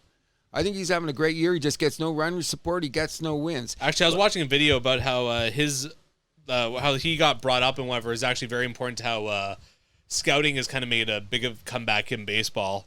Really? Yeah. In what respect? Just like because he wasn't really on the radar, and then just like some guy saw him and was like, "This is our guy." You know what I heard? It was like when Clint Eastwood did that baseball meeting, and someone heard the pop of the glove, and they said, "Who is this guy?" Because he's not that big. No, but he can throw. It's interesting there. I think there's no doubt about it. The rookie of the year in the American League is going to come. It's going to be probably Jacob Wilson and Kurtz. It wasn't for Wilson playing on the same team. Kurtz would be rookie of the year too. Which both on. Wilson's hitting like 332. Oh, he's a gimme, guaranteed rookie as of a the shortstop. And as a shortstop, it's all there. So when we get to the National League, we're going to repeat. Who do you think the Cy Young winner is going to be? Well, it's looking like it's going to be Skeens, don't you think? No, because I don't think that the team has done enough to back him. It's most outstanding pitcher.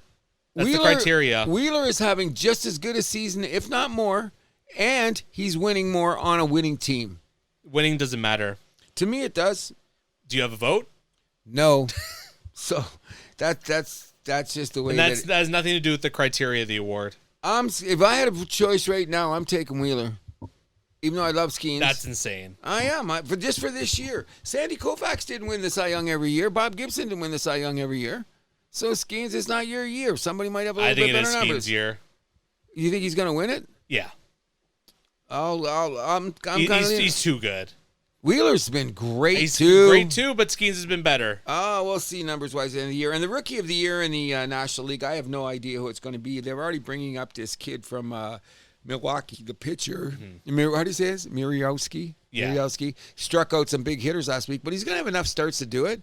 And he's had a couple starts where he's got raked. So he's not ready for prime time. I think it's going to be one of the catchers. Yeah, but it's not exactly a strong rookie class, so he could take it. But is he going to jump over that Miami guy? He could. That kid's having a good season in Miami, and he's a catcher. And he's not lighting it up offensively, though. If he was, I think that'd be the difference. Okay. You know what I mean? Well, I guess that's the way it's going to be. Anything else for baseball? No, I think that we covered it all. That was fun. Yes, it was, and we'll move us over to one of our favorites here at the House That Happens. We're going to move it over to the NHL, where the NHL and the Players Association agreed on an extension of the CBA till 2030, among changes Gangster coming in shit. 20 and two parties agree on something and it's gangster shit. All depends what goes around the back door. Well, Did you hold think on. it was going to be settled this easily in advance? Is it because of the cap money? I didn't see any bumps in the road. I mean, there was nothing to suggest there would be. Okay. The thing is that I'm looking at it. Usually, if there's a lockout, there's a lot of like murmurs that there wasn't any. I think everyone jumped into bed together at the same time because there's so much money. That's my What's the opinion. issue then? The issue is first of all, we're going to talk about the LTR got. Well, hold on. We'll get into that because this all got resolved. Okay, but first So thing is, they- I don't want to extend the for a couple extra games for starters. Well, let me explain. Go ahead. So the changes are going to come into play in 2026, 2027, so that's another season away. Yeah. So we're moving to an 84-game schedule with their kind of exhibition play in half. We're going to move from 8 games to 4 games for preseason, which I've been begging for, so I'm happy about that. Lowering the max contracts from 8 to 7 if you sign with an extension. It's going to go down from 7 to 6 if you hit free agency. like that. I love that too. And then they're going to close the LTIR loophole. They haven't exactly said how. I've heard that if they can't guarantee they're going to miss the whole playoffs, essentially like the cap, whatever cushion you get is going to be cut in half for that player. Dr. Feelgood's going to be involved in a lot of this shit because it's gray. Okay, I know what you're saying. But no one said anything definitive yet, so I don't know how you can say it's gray. I'm gray in this area because then you're going to say, is he going to miss all the time or he's going to miss not? It's like But like if he doesn't, but you have to miss all that time. Otherwise, they're saying you won't get that full relief. You got to miss the playoff time too, right? Yeah, exactly. So that means you couldn't have a Kucherov from a couple years ago. Nope. That's the whole that's the whole thing. But That's why that they're closing hasn't been this. guaranteed. What do you mean? They said they're closing it in the CBA. It has been guaranteed. They said that they haven't given us the details. That You Okay. just said it yourself. Okay, they said they're going to do this way, but. So until I got my hand in the wound, I'll agree with it there because this is a shady deal, bro. I don't think it's as shady as you're making it out to be. I think that it's a good idea because I think it's bullshit. We even talked about that. Yeah, I agree. But I don't think that they tighten it up as tight as Why they not? should. We'll see. We're going to see. I think it's not just based on your anxieties. Okay. So you're going to decide, is he missing half the playoffs or not? Is he gonna? Is he missing the full playoffs or not? That's it. That's wow. That's gray. What do you mean that's great? That's black or white. No, I could be ready after the first series. Okay, then you don't get the full cap relief then. If you're keeping that window open, you don't get the full relief. That's what everyone seems to be saying. That's what I've been hearing. So and they said, how are they going to define it at first or second? That's the part that I don't... Define what? I don't get the issue. Okay, so what are you going to say is if he comes in after the first round, you get this much relief, second round, you get that much relief. Is there going to be an actual number tied to this, or are they just going to take the circumstance and say, no, you did this? I've heard it's going to be I'm like confused. half. I'm confused, really. When I heard about it, because I said, when I first heard about it, I agreed. Yeah, it's about time. Let's do this. Then when I heard the details, I went, why do I sound confused about this? Well, who's giving out details? I heard the guys talking about it on one of the... Yeah, but no one's writing anything yet. No, that's Okay. what I'm saying. That's the part. Everybody's alleged. The famous word. So until I see it in action, I think it's a good thing, bro. I'm not trying to be negative against it. I'm just going to say, how do they apply it? Something seems gray to me. I hope I'm wrong. Okay. I hope we'll I'm see. wrong, but I'm smelling... I don't know. The GMs can't even decide on icing sometimes, and suddenly they're all going to What jump do you into mean they this. can't? Oh my! Well, I think this is you're comparing apples and oranges. Okay, here. maybe you're right, but I'm just saying that there's just too many times in these big goofahs about what Because this has they been all the get in the difference between same a lot room. of teams. Hold on, that's been the difference between a lot of teams winning the Stanley Cup. 100%. So I think that's the issue. I agree. And this is a pretty big exploit. It's in the best interest of everybody to close this. I am with you all the way, but until I hear the exact what everyone's saying that is fact is that if you don't miss the whole playoffs, you don't get the full relief. Okay. That's a start. I think that's a pretty damn good start. Okay. Okay, so I just hope it's not like The Good, Bad, the Ugly, where Clint Eastwood said, Tuco, I think this business deal is not going to go the way we thought it was. And then, Blondie, don't die on me. I hope it's not one of those deals. That's all I'm saying. It looks like a deal till it's not a deal. We'll see. I'm with you, bro. I really am. Well, we have 30 angry GMs right now, or like 29, depending on who you ask. Gavin McKenna commits to Penn State for his 2025-2026 draft year. Absolutely huge, leaving the WHL, leaving the Medicine Hat Tigers to play NCAA hockey and getting that NIL money. This is what do you call it? A seismic shift in the movement of players. Like, let's talk to this on so many levels. The first thing that they did is let OHL players be eligible to go to, like, even you're playing the O, you can now go to college. All major junior players. So all Q, major WHL, yeah. Okay, so now let's take example. I hope Zach Sandu. Like, we know Zach Sandu personally. What's he going to do next year?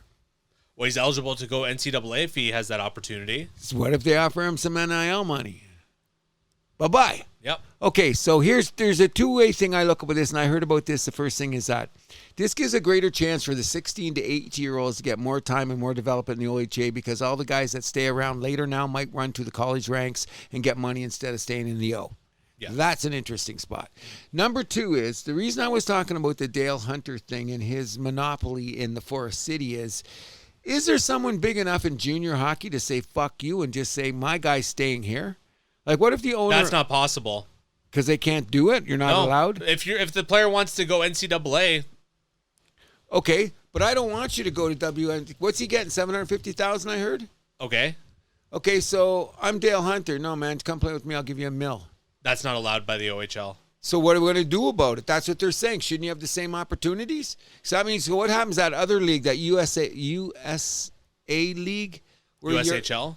Yeah, the USA, whatever they call that, the in-between league? Yeah. Is that the league that's going to, because like if everybody wants to eat, someone's going to starve. So is that because you're saying like that league's going to fall off because of this? Well, they're saying a lot of junior guys and a lot of college guys go there because they're in between moments. You know what I mean? And I understand why that league's but that league, I don't know. That league still has its place. I think it's basically like their version of the CHL, where like in the U.S. National Development League plays in that. That's what I'm saying. But now if you suddenly got this ILL moving, but that's an under 18 team. Okay, but I'm still saying you got junior age players. Wouldn't it be a little bit wiser? I heard this and I thought it was interesting. Why can't the OHL or the WHL absorb some of these teams and make them part? Because they're competitive where they are. They got their base. Well, I mean, the CHL does want to expand, so I mean that's not out of the question. The CHL wants to expand. Yeah.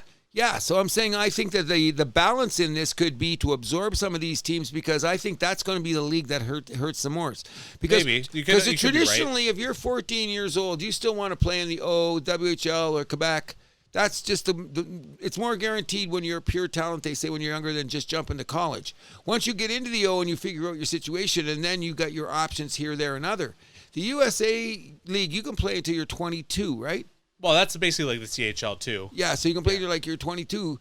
All those 21-year-olds, if North Dakota needs a defenseman for the year, they're going to pay you $100,000 to get them to the Frozen Four.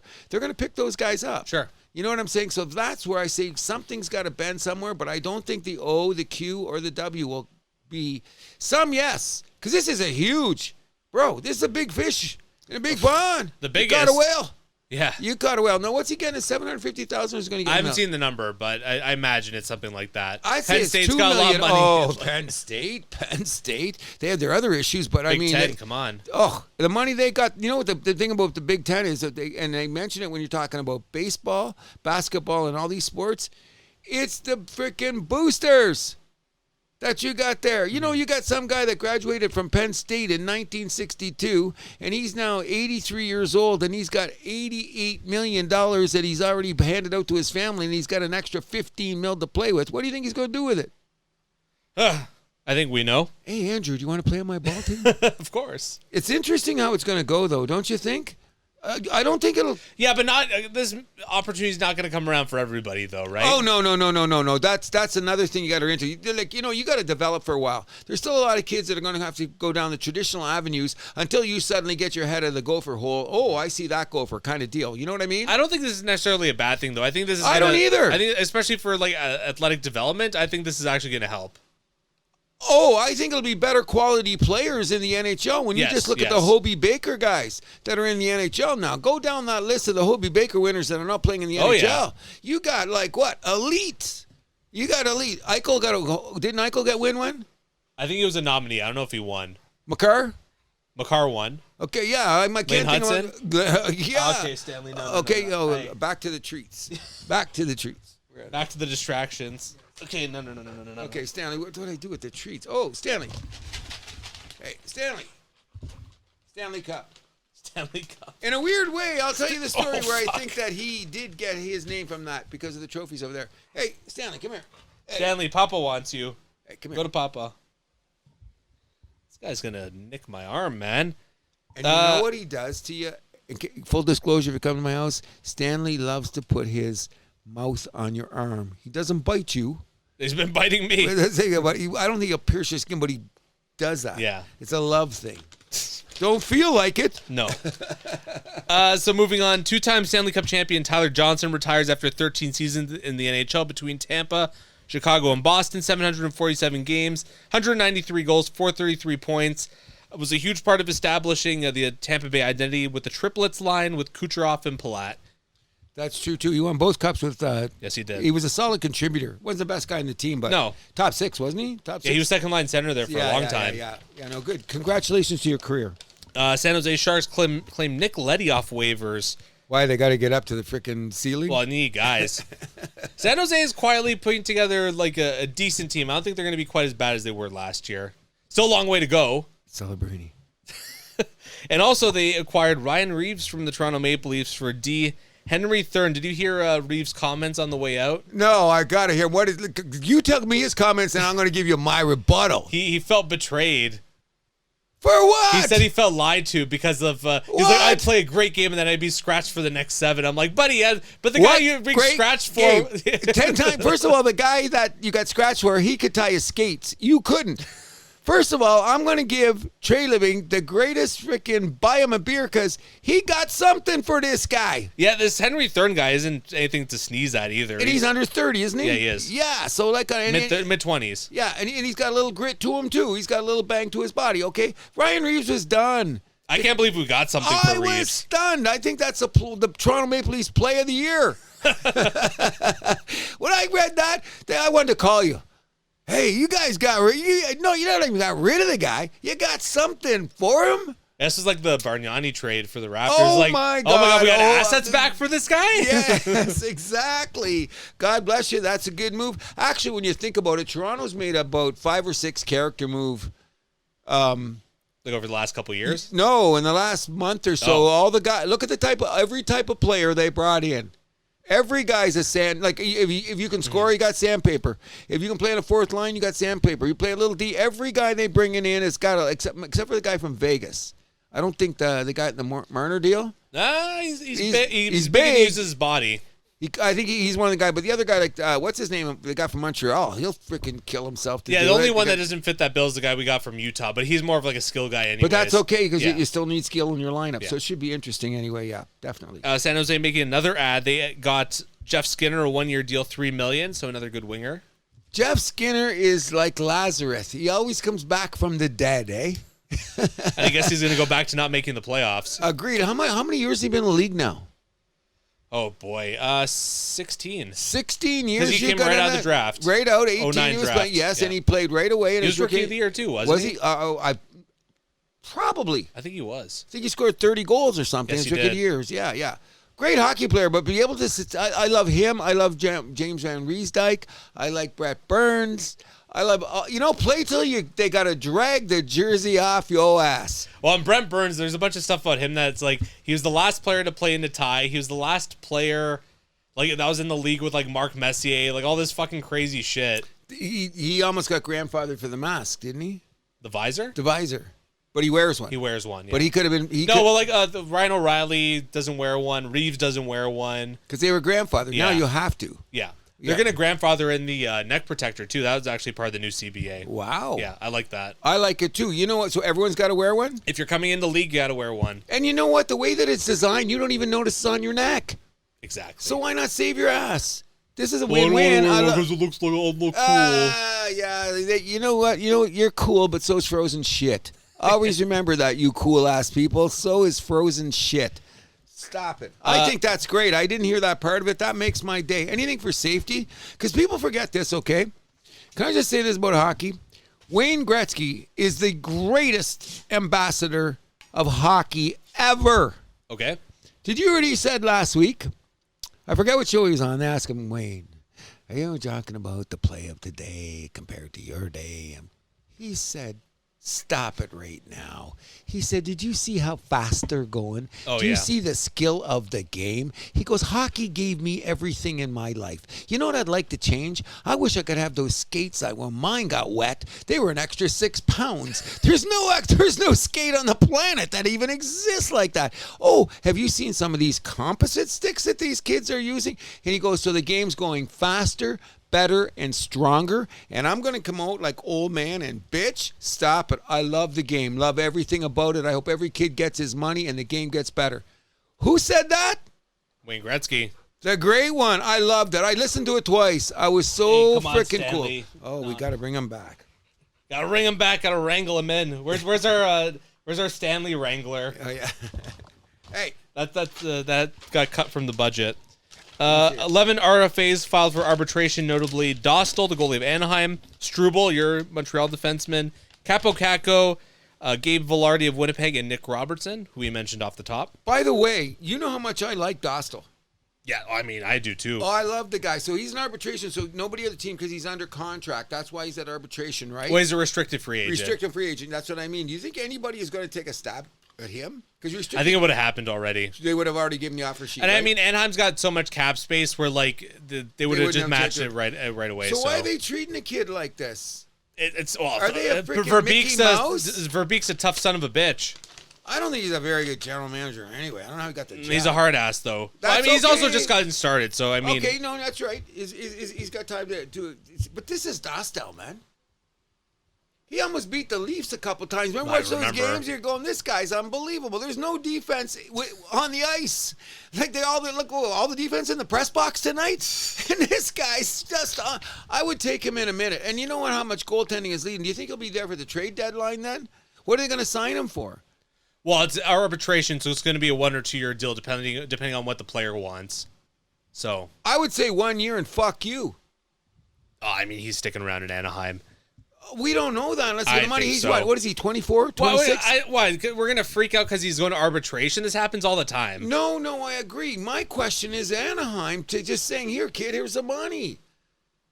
That's the part. I don't. Arbitration is arbitration. Okay, then what are we arguing about then? I'm bringing up the fact that I think Anaheim. What the fuck are you guys thinking? Sign this kid and get it over with. He shouldn't have gone to arbitration. That's easier said than done. Well, if he's asking for too much, you don't know that. They got all kinds of cap space. That's fine, but you don't want to. Okay, this year right now, would you give him $4 million a year for the next 3 years, or $5 million for the next 3 years at his age? 5's a little rich. For yours is sure. 4 for the next 3 years right now sure. over Pam. I wouldn't even think about it. And he's only what, 24? Yeah. I'd give him 4 right now. But again, we don't know. I mean, we don't know what he's asking for. We don't know what they're asking for. So I mean, whatever. He's going to arbitration. We're going around circles. They're gonna agree on a deal. I love the guy. Does everyone hear that from the house? That happens when I hear there's certain players do I fall in love with players or what? You also do the other thing too, the opposite. Have to extend Dobbs to a 2-year deal, just under $1 million per season. Your boy. Okay, that was funny. I tried. That was damn funny. Yeah, so Habs extending Dobbs 2-year deal, $965 per. And we also picked up the third kid, so our goaltending should be good for a while. Should be. And what did we pay him again? $265,000. $965,000. For the next 2 years, right? Yeah. Great deal for that kid. He wasn't even supposed to be around. And he's how old? He's a young boy. So that's what I'm saying. Why? I mean, I think Dostal's better than him right now. We don't know. Dobbs could be get to that ceiling. We don't know. Well, we'll wait and see. I like Dostal a lot. Jack McBain signing a 5-year deal worth $4.125 with the Mammoth. Cam York also signing a 5-year deal, $5.15 to stay with the Flyers. Matt Dumba traded from Dallas to Pittsburgh for Kolya Chanok, a defensive prospect. Total cap deal right there. Yeah, exactly. Totally That's cap. Dallas below the cap. Yep, They were yep. one of the few teams that was above the cap. Now they're not. Josh Manson inks a 2-year extension with the Avalanche. 3.95 per season was a big part of their cup win.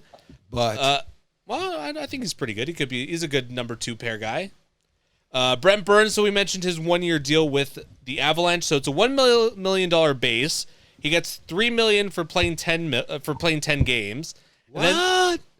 And to get this, the last mil bonus is if he plays 23 plus minutes in 70 games. So he's not getting that mil. No, they're not going to let him. What's the point of even putting that in the contract, though? I don't understand that. But what if they need him and he does play him? Not going to happen. Someone going to monitor it and say, sit him on a bench. Exactly. You're going to get the call from the GM. That's what I'm saying. Hey, man, he's at 21-5. Sit the fucker. But we're winning. Yeah. There's 10 minutes to go. He's got an ankle injury. So I want to go over some stuff. So we got 3 teams over the salary cap right now. Oh, it's only only 3. Last week was 7 or 10. 4. No, it was 7 about 10 days ago, No way. according to Puckpedia. But it's No, gone down no. rapidly. It's down to gone 3. down to 3 now. So a bunch of teams weaponizing their cap space, which is the big headline here. But Florida's over the cap by about $3 million. They still have RFA Semiskevich, forward left to sign there. Evan Rodriguez has a $3 million cap over the next 2 years, so he's the one that people are circling, could be the odd man out.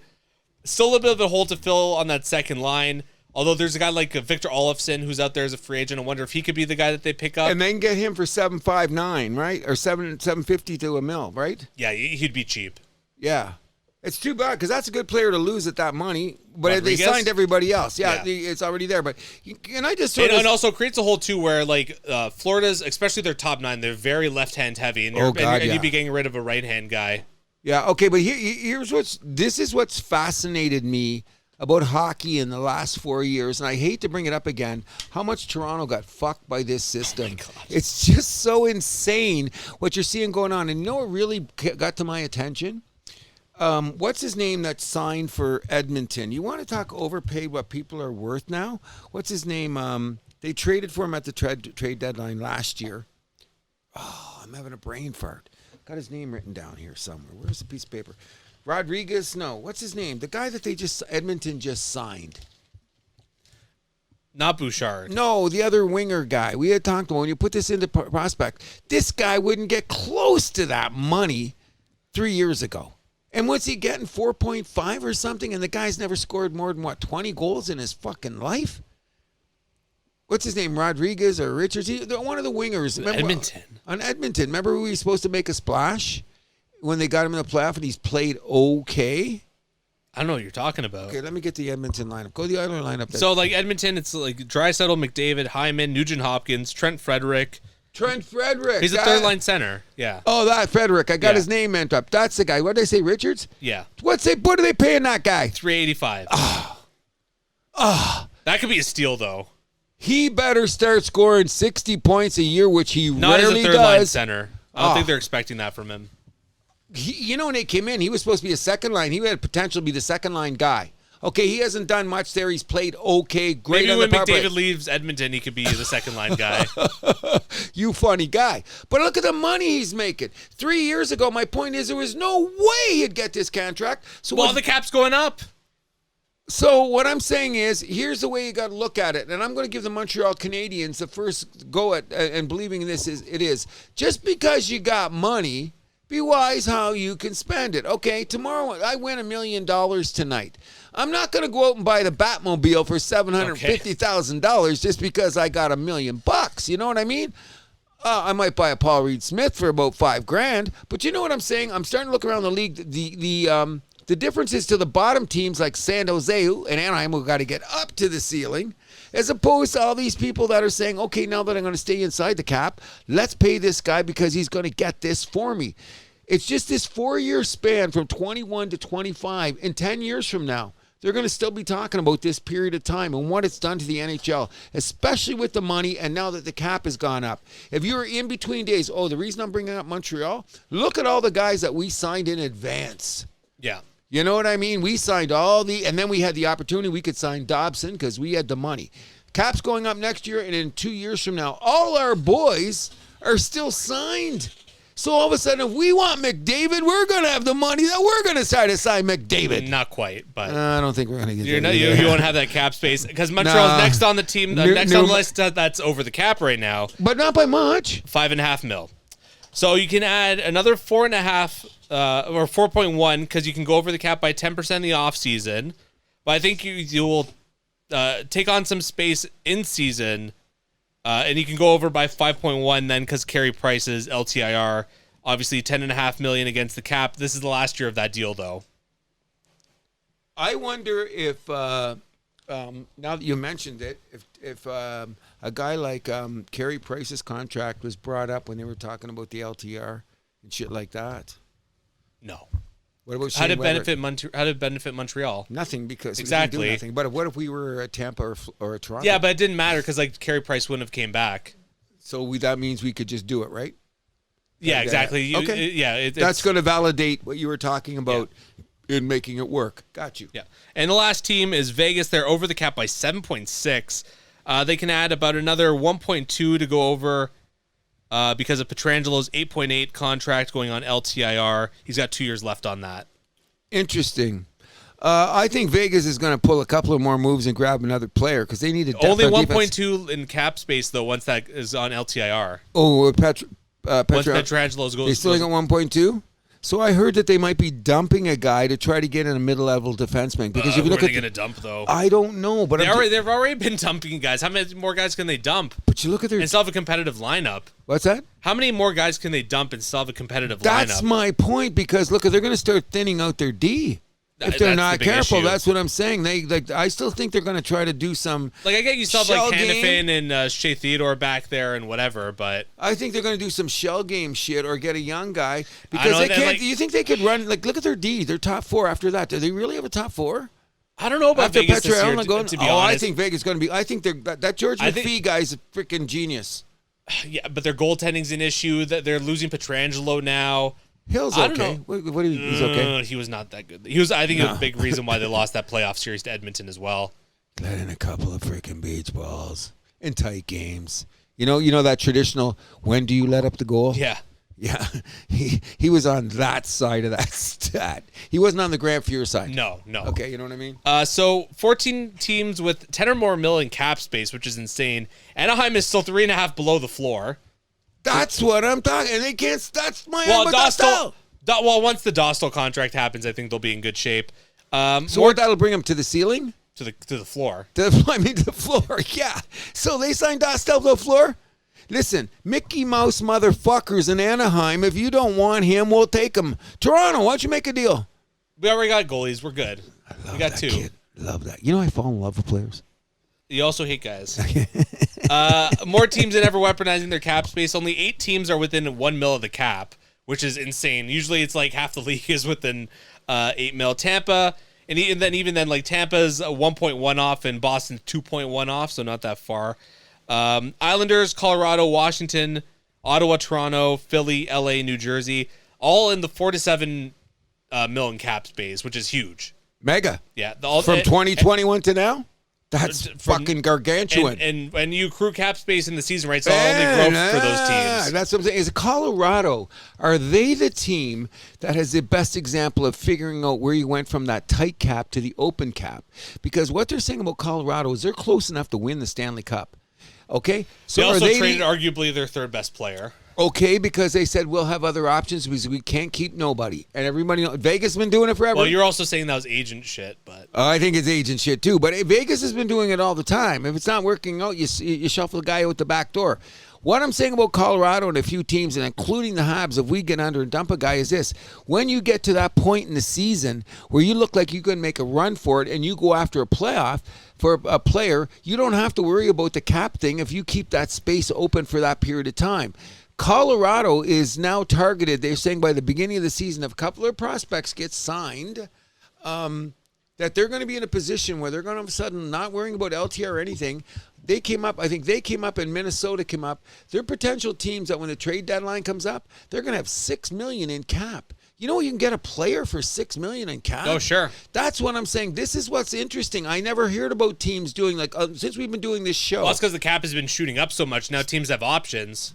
This is an interesting option. That's what I'm getting at. And all the time we've done this show, we've never, everyone maxing out, oh my God, you're in trouble. This is bullshit. But now teams are crafty enough that they're saying this could be the first year that a team could go. How many teams go into the playoffs? 16. Okay, no, but I'm saying how many teams go into the playoffs with $6 million in cap space to buy a player? Usually they're dumping motherfuckers like a champ. Hey, come on, buddy. Okay, get out here, Stanley. He's been a surefire part of the show. You know what I mean with his beautiful haircut. Stanley. Anyways, I think that's our cue to get off hockey. We've been here for half an hour. Good thing though. Never stop on hockey. Never. But in any event, you know what I'm saying. I think it's going to be interesting with the new deal, how they're doing the LTR and shit. That people are going to save space. No, you can't. Okay, here. Oh, here. Give him that. Let him go here. Keep him distracted. Yeah. So ready to move us over to the NBA? Yes, we are. All right, so we will move this over to the National Basketball Association, where Summer League is kicked off. Some crazy ticket prices for the Cooper Flag debut game in. Was it in Vegas or was it in Utah? All the games are in Vegas. No, there were some in Utah this year. Oh, did the owner get that? I didn't know. I shouldn't. I'll have to get on that case. I didn't know. He said he was dying to do that. I'm just saying that the NBA, for all their faults and all their stupidity, they get to freaking do those headline shit that you never think about, eh? Like how do you get $2,500 to for pay a summer league for game? A summer league game? Insane. $2,500. I don't get that. I can't even fathom that. I heard two announcers on TV say my new contract can't get me to afford these tickets. Toronto Raptors, Brandon Ingram cleared for contact. He is going to be the huge X factor for the Raptors this year. Can I make a prediction right now? Sure. Brandon Ingram will be the comeback player of the league in the NBA. That bodes well for our squad. You heard it here. I'm not saying that, blowing that out of my ass. I am a Brandon Ingram guy. The first mistake I ever thought when LA was taking LeBron shit in and stuff like that, when they let Ingram go first, that was the first guy that I said major mistake. This guy's a player, bro. They trade him to get Davis, though. What's that? That was a valuable thing. But let's get down the road here. Ingram's 25. Wow. You know what he's got? He's got Shea game light. You know how Shea plays inside outside? Oh yeah. Ingram, if you really watch the guy, he's got Shea light game. Health has been an issue for him, though. He could have played last year. They said stick him out. You know he's down in Vegas. You know what they're talking about him right now in Vegas? People are going, oh my God, Ingram's come to play. He's ready. I hope so. Oh, I can't wait. Can't wait. So the Kevin Durant deal is official now. It was a 7-team deal. Rockets, Suns, Nets, Warriors, Hawks, Lakers, and Timberwolves all involved in that one. Another crazy story here in the NBA. 7 teams in one trade. How do you even work that out? Here's the problem with that trade. I was never good with algebra. So by the time I go, is this algebra? With the draft choices and what year and protected. And I went halfway through this deal and said my life is too short. It's not worth it. Did you really it's try too to much minutia? Oh yeah, that's exactly. There was too much minutia. I said during the season you watch enough games, I'll say, oh, this is guy from the disc trade. Well, oh, this guy. Because come on. I mean, keeping up with all the draft picks and whatever in the NBA, you do need to have like some sort of like algebra doctorate or something just to figure it out because it's insane. That's what I'm all the talking protections about. And all that. And you know what's going to happen during a game this year? You're going to see a guy come in and score 15 points. Oh, he was the 3rd player in the 4th pick of that draft that came in on that deal. And you're going to go, oh, gee, I'm smarter. Another trade. Norm Powell traded to the Heat in a 3-team trade. A little bit surprising that the Clippers would let him go. I don't know what on there. And Norm Powell's an LA guy. Just trading him when his value's high? He's from UCLA. He went to UCLA. Why? And I don't know. Do you think he got value? Did they got value for him? I didn't think they got that much. He's a Spoelstra guy. You know the kind of players that culture, the way you want to play and D first and all that. Ooh, I don't know. You know what? If I say who's your 10 favorite players in the NBA, I'm gonna say my number 10 is Norm Powell. All right, I would not disagree with that. Love him. A few young guys getting paid. Paolo Banchero getting a 5-year, $287 rookie max extension with Orlando. Chet Holmgren getting the 5-year, $239 million extension with OKC. Jalen Williams getting the 5-year rookie max, same like Banchero, basically the same deal to stay in OKC. And Devin Booker getting a 2-year extension They'll kick off in 2028. $145 million. That's the max For 2 years. for 2 years. Can you repeat that so our listeners can understand the ridiculous of when the NBA collapses? Come on. But this is years down the road, so the cap is It's only 28, 29. That's only 3 years, bro. that's a long time. And if the cap projects to go higher, I mean, With the skirt and all, with the extra taxes? That's but mad. everything's gonna go What has higher, he though. done? What has he done? I mean, he's a top scorer in the league. Does this mean that I'll be going to less basketball games because I can't afford it? I haven't gone to a game in a year, and I'm not going to go another year. It's okay. Didn't you hear that Sportsnet raised their price 30% of their package What, to buy them on TV? for the streaming? It's already not good service, but I don't do good no times streaming. for sports fans. I'm not. You know what? Can I tell you this about everyone? And someone told me this, and it's very important. Everyone knows. You see how many screens? I only got one on because I didn't want to distract. No one's down here. There's two on the deck right now. There's 2 TVs on the deck. Jesus. I can't watch one, bro. I can't watch one unless I'm watching something specific. Like I really want to watch. Like I Like a watched movie? like Bob Dylan's Rolling Review. I did some history. I said I'm going to watch this and watch a whole. I can't watch one television. Okay. People, here's the second problem for all you streamers out there. That's an amazing thing to be streaming. Do you know when it gets fucked up? Live games. Because if everyone's buzzing on that thing on the stream, you're Cruz, you want to buffs. hear the secret? Your cable is streaming too. What's that? But I still got the cable signal. It's not coming in on the streaming signal. No, it's over the internet. So why is the games on buffing? Like if you get a live event on how do I explain? It's not always smooth, my cable. There's sometimes I never have an issue for live games. I don't know. My area seems to have an issue with Rogers, so. And I got Rogers. I don't know. Your area might have better infrastructure. We did some shit recently. I know they dug up the ground a couple years ago. I'm just saying that. You know what scares me? When you get to those games, they start buffing. I know. And it drives me freaking crazy. When I have my regular cable, I don't. But there's no regular cable anymore. So why doesn't it buff? It is buffering. It is Never loading. on a game. I'll come over. You're Sunday. lucky then. I'll come You're over on lucky. Sunday. You come over. Because this is all internet now. Okay, I got you. Something's got to be different in this way. I will come over and see. You'll come over on Sunday, and I'll have 4 TVs. One will have on a box. I got you. And you I watch think it's them- just because your infrastructure is better here in your area. Okay. Because that's one of the reasons I don't want to go to more boxes and more that kind of shit because I've But like noticed. it's not cable anyways anymore. Well, whatever it is, I'm keeping it this way because I'm a junkie. Last thing in the NBA, the NBA Cup groups have been released. Your favorite time of the year. For the East, the Raptors are in Group A with Atlanta, Cleveland, Indiana, and Washington. Not so bad of a group. I think the Raptors could actually make it out as the number 2 team in that division, obviously behind Cleveland. Group B is Boston, Brooklyn, Detroit, Orlando, Philly. Wow. Pretty tough, actually. Yep. And then Group C is Charlotte, Chicago, Miami, Milwaukee, and the Knicks. Moving over to the West, Group A is Minnesota, OKC, Phoenix, Sacramento, Utah. Group B is Dallas, the Clippers, the Lakers, Memphis, and New Orleans. So we get a little Doncic versus his old squad there. Doncic versus Davis. Yep. And lastly, Group C, Denver, Golden State, Houston, Portland, San Antonio. I don't even know I guys told you that because this is one of the biggest scams in basketball. They announced it already too, eh? Yeah. Well, it's just Hey, a it's draw. July. It's just It's a July. draw. So, like, what's the Keep issue? your eyes on the game. Yeah. Keep your eyes on the game. Keep your eyes on the headline, just like the NHL put out their first 6 for the Olympics. Thank you very much. So did the Yanks. Went everywhere. Anything else for basketball? Just want to tell everybody that our kid, what's our kid that we drafted? What's his name? Colin Murray Boyles. Mm-hmm. He had some issues starting the game. Did you see him play the other night? He came in like the Tasmanian devil. We're gonna Monster love on both ends. What? Monster on both ends of the court. We're gonna love this kid. Absolutely gonna love him. I think the Raptors could actually have a pretty good season. I think Jacoby Walter could he be better looked than good. people think. Did you see him in the? He's been playing there too. The two of them on the floor at the same time. It's gonna be a fun year. With Scotty Barnes and Ingram just smoking weed and burying Grady shots. Dick in the Graydon corner.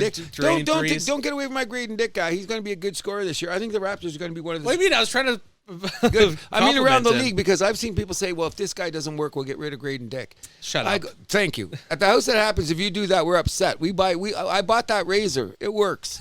Trust me. That razor works. In any event, it's going to be a very interesting camp for Toronto in this respect.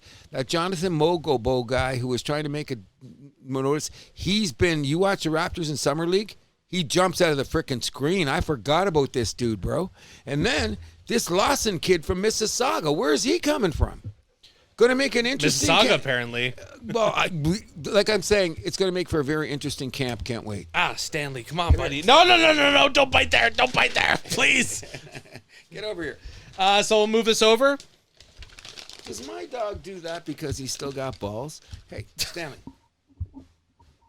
And anybody out there, and everybody that's out there will tell you that if you know me and some of my neighborhood friends, we see no reason to neuter our dogs.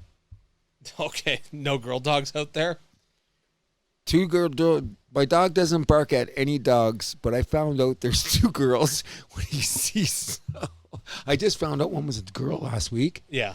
I got to hold Stanley, both hands on the frickin' leash. Maybe you should think about getting him neutered. No, man. No, why? 100 years ago, they never did it. Well, we do now. Things changed. We will move us over to soccer, where Toronto FC gets the 1-1 draw versus Atlanta on Saturday. Debra Flores opened the scoring for Toronto in the 48th minute, but they just couldn't hang on. Atlanta kept on the pressure. They had 63% possession of that one and scored the tying goal in the 101st minute on a penalty. Boo. Yeah.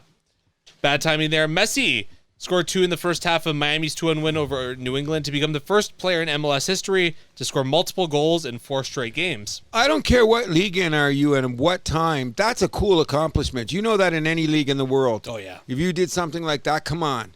I'm 1-0, 2-0, and you're the guy multi-scoring. Messi, you're is he the GOAT? Yeah. Probably. He's getting there. Yeah. Toronto FC back in action on Wednesday at San Diego FC, and they'll be in action on Saturday at Nashville FC.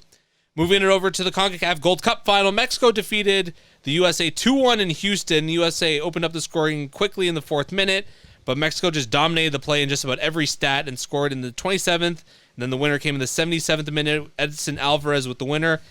USA didn't win a single corner kick in that match. Can I ask you a question? Is this true? Everyone's saying there's a lot of internal problems going on with Soccer USA? Yeah, and they're saying, oh, well, if we had a real team, we're going to beat Mexico.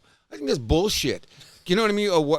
Doesn't that sound like sour grapes to you? Oh, for sure. You know, and I heard, oh, well, when we get our whole team. What about that one guy and his dad that's fighting with the team that plays over in Europe? I forget his name. We'll know that by the time. Oh, he plays for AC Milan, that guy. Yeah, you know the guy. He didn't even show up. He's a fuck you. Now. Oh, a lot of guys didn't show up. Yeah, okay, but then, so you're going to tell me tomorrow, oh, wait till we get to the World Cup? Well, I'm going to wait to get to the World Cup, and I'm not going to, Classic American arrogance. Is it not? I didn't want to quite go there, but that's... Oh, I'll go there. That's one thing about my aunt, who was American, said the biggest thing about America is we have too many of us that are ugly. Mm-hmm. And not just on the outside we're talking about. That's what she said, exactly. And my aunt seen Ted Williams play live, by the way. Okay. Moving over to the FIFA Club World Cup, we had the final 3 stages. So first we'll start with the quarterfinals. PSG topped Bayern 2-0 in that one. Dembele. Great game. With the insurance marker in the 96th minute, despite being 2 men down. Musiala broke his leg in that one for Bayern Munich. That's a shame. Yeah. But did you see the pace of that game? I seen the highlights. I went on that little thing and hit it. Did you see the pace of that game? Insane. They're going at it. Wow, yeah. I wish every soccer game like that. Did you see the speed of that game? And then those guys were short and they went crazier. Wow. Closing out the quarterfinals, Madrid beat Borussia Dortmund 3-2. Madrid was up 2-0 after 20. Dortmund got a goal in the 92nd. Mbappe with the winner in the 94th. Dortmund scored in the 98th minute on the pen, but not enough.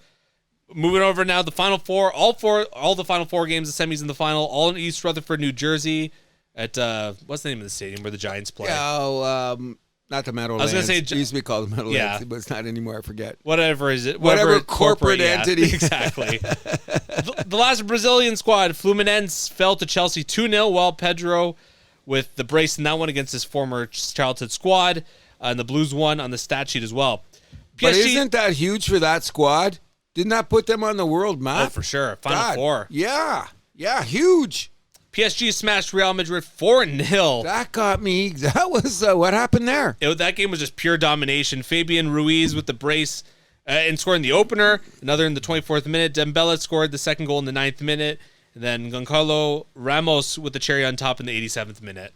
Then the Real Madrid guy said, we didn't send all our players either. Fuck you. Yeah, more sour grapes. Exactly. I heard that. We didn't send all our guys. Shut up. I hate that. If you want to win, send the guys, or don't. You lose, you lose. I don't want to hear about my brother's, sister's, uncle's mother got into a car accident. Nah. Doesn't that bug you? First thing was coming to Real Madrid. When I checked the soccer. Noise. Exactly. When I went over to, because I don't know much about it, I'm looking over to see what they're saying because I'm so surprised about that Brazilian club team. Shout out to them. So I'm going to look what the other teams are saying, and then I had to hear an interpreter because he was talking in Spanish. He was talking Spanish shit. Shut up. I just laugh whenever I hear that shit. Because I don't pay enough attention to soccer. So when I hear this shit coming out of these criers, that's why they flip and fall down so fucking much. Shut up.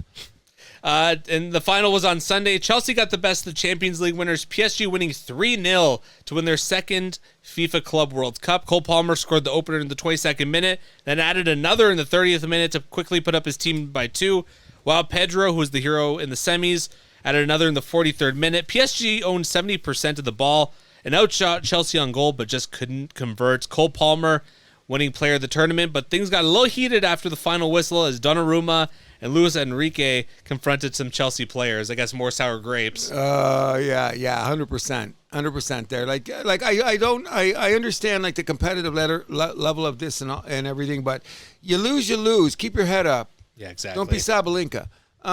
Anyways, we'll talk a little bit about that later. That's coming. But anyways, just to make this tournament has now gone up a step. This is a whole from what it used to be to now. This is a whole new ball game, right? Like, because I never really paid attention, but from 4 years from now, because it comes up again in 4 years, right? Yeah, this is a whole new game, eh? This is cool. Like, I never... The States might be hosting again, they're saying. Yes, well, you know what? That's what I meant to bring up. Do you see the crowds at East Rutherford for the semifinals and the finals? 40,000, 50,000 a night in America? Oh, yeah. Do it again. I agree. Do it again. I'm about... We at the House That Happens, what was the number one thing we say? Highest level of competition.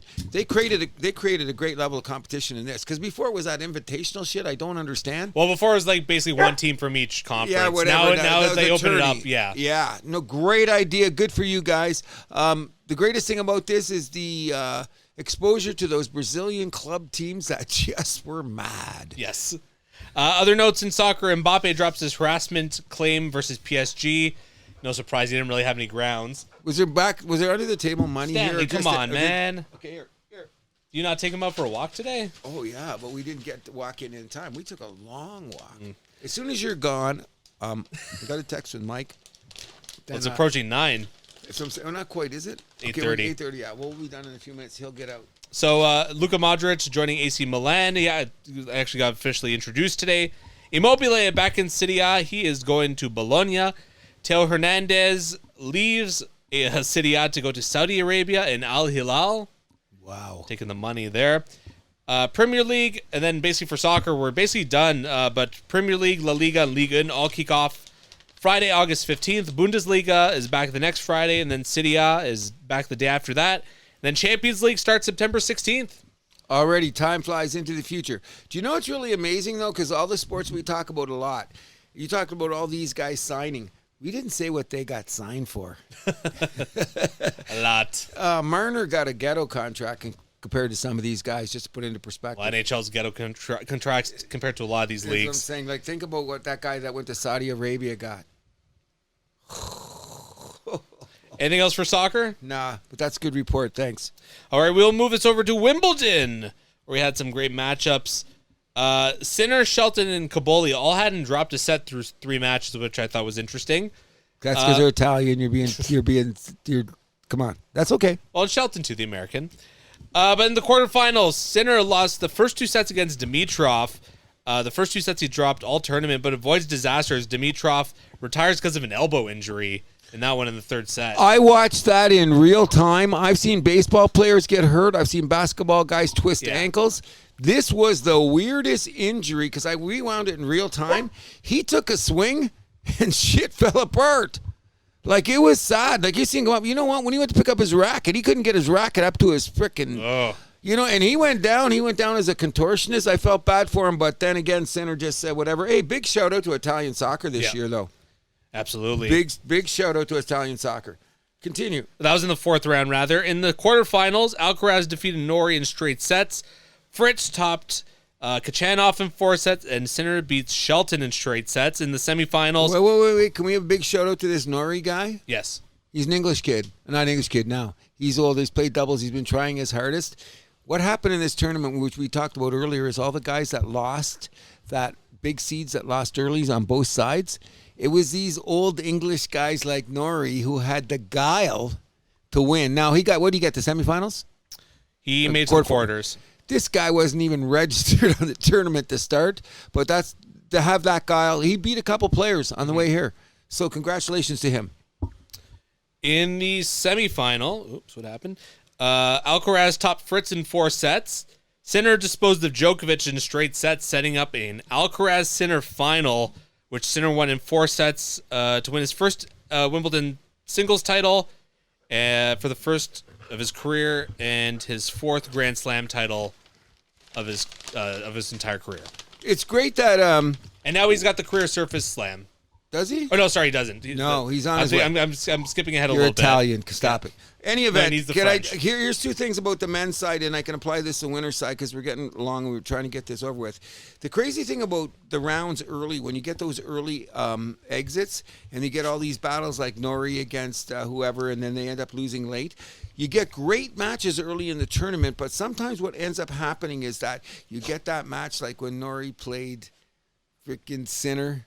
No chance, it's over. Going by wherever they play. Because you know what I mean? These guys hit the wall. Yeah. So all these guys that are really good that don't make it, and these guys have been scrambling like a mofo. It's like Binish, when she beat my girl from Russia, Zverev, and then she went to the next round and played Swiatek, who I should have said earlier, just killed it. Another example is Shelton. Shelton looked like he was a champ. He got up a guy that can play like Sinner. Where did he go? The interesting thing is, Sinner was having a great tournament except for this Orlov guy. And this Orlov, Dimitrov, he was down 2 sets to love.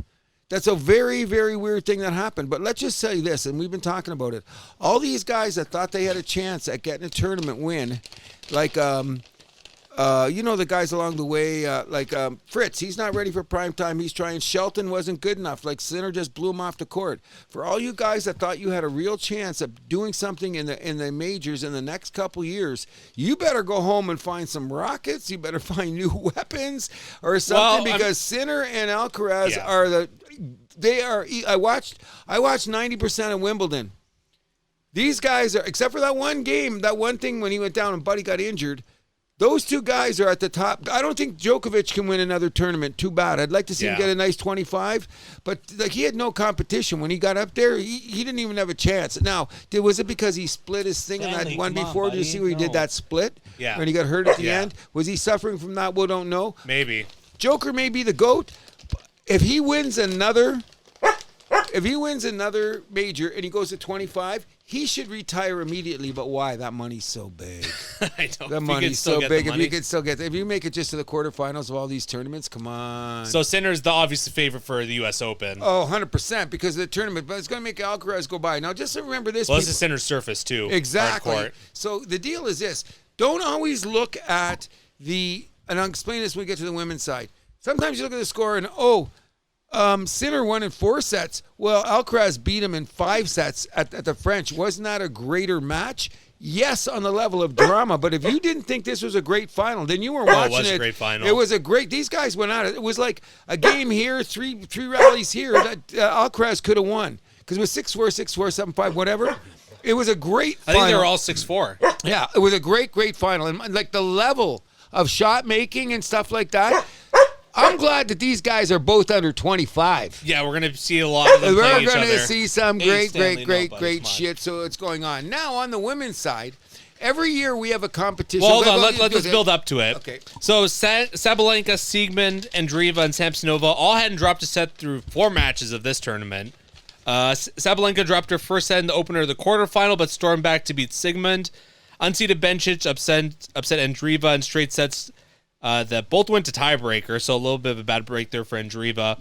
Great match, by the way. That was one of those examples of I could tell you, the old girl knew how to beat the young girl. That's a great lesson. Because I remember I told you I thought she was going to win it. Yeah. And she's only 18.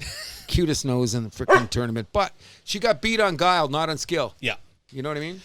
Swiatek topped Samsonova in straight sets of that one of the quarterfinal. Moving on to the semifinal now. Sabalenka upset by Anisimova in 3 sets there. What's that?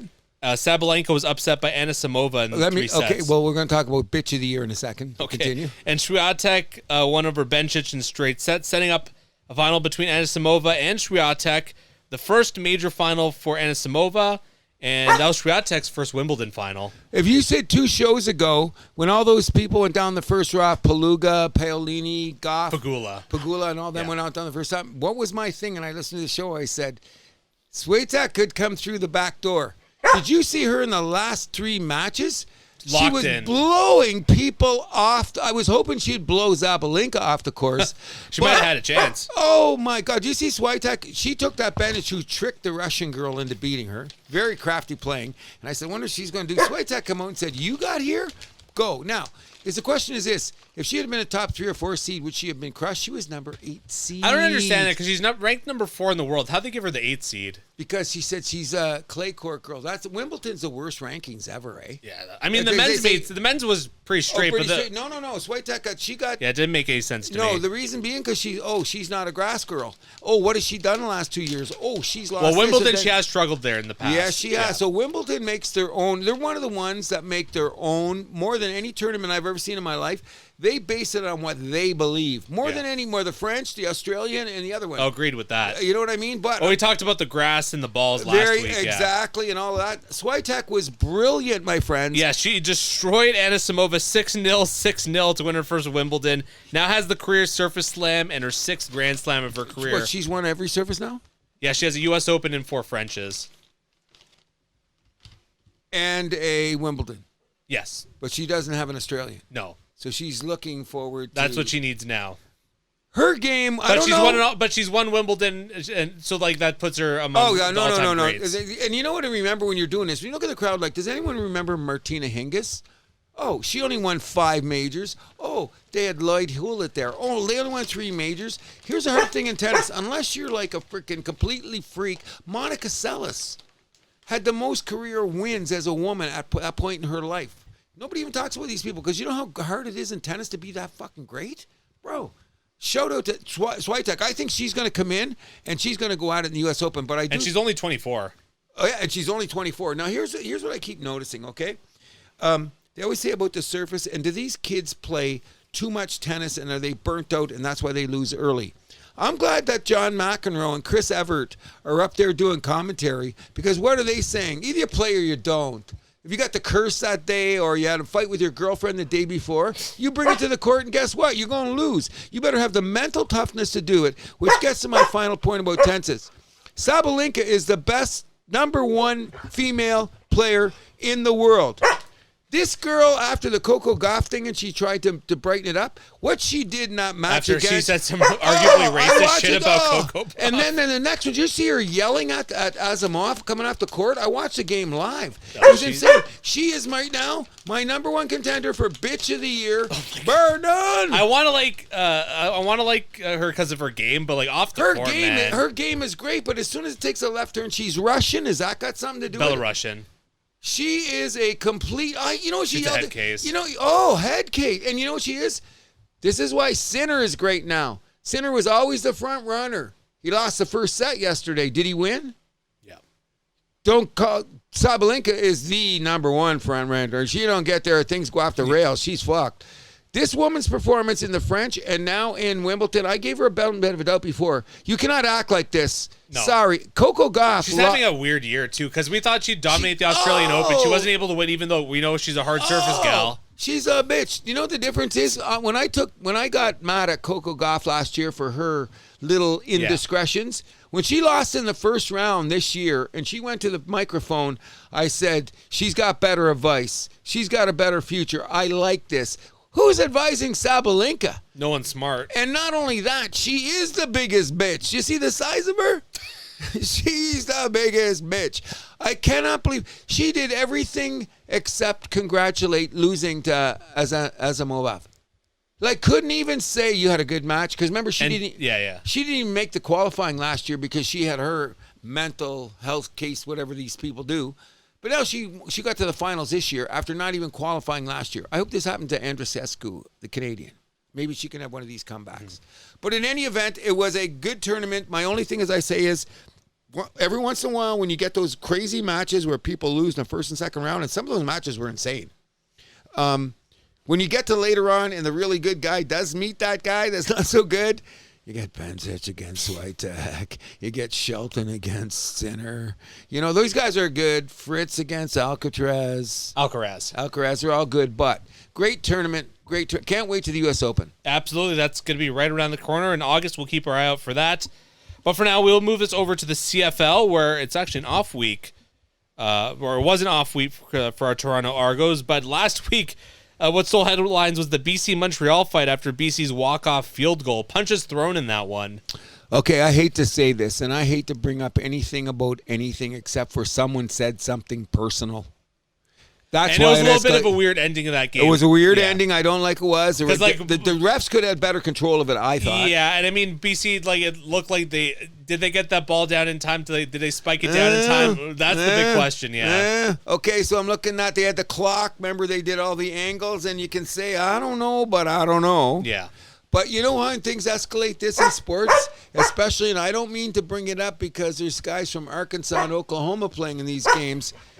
Hey, it goes on in the NBA and everywhere else in these sports. When that escalates to that level, someone said something that was off color. Yeah. 100%. Someone said something off color because it doesn't explode like that. And these guys all have history getting to the CFL and all the places they travel along the way. So a couple of these guys had said shit to each other. When you did the research, this isn't the first time they've played each other on different levels of football. So who are you talking about? The two guys that started swinging. Okay. They played in the same conference, apparently. They have some history. So they have some history, shit like that. And they have history about people. Enough said. Yeah. So back to the Argos. The good news is that the East sucks. The bad news is that the Argos are 0-3 at home. Argos aren't going anywhere. And you know what? If Mr. Kelly plays in the next, because they got a bye week, thank God. Well, they had one, but they're going to be back in action Thursday at the Alouettes. Could be the Kelly return game. This is definitely a must-win, though, either way. In Montreal. Yeah. They're in trouble. Okay, hold on. We're going to be going soon. Come on, right? Stanley's really tearing it up. In any event, the big thing is that the BC Lions showed up because we're not done yet. You know what I mean? And the Western Conference again is much better. Yeah, much better. There's nothing about it. What? Anything else for the CFL?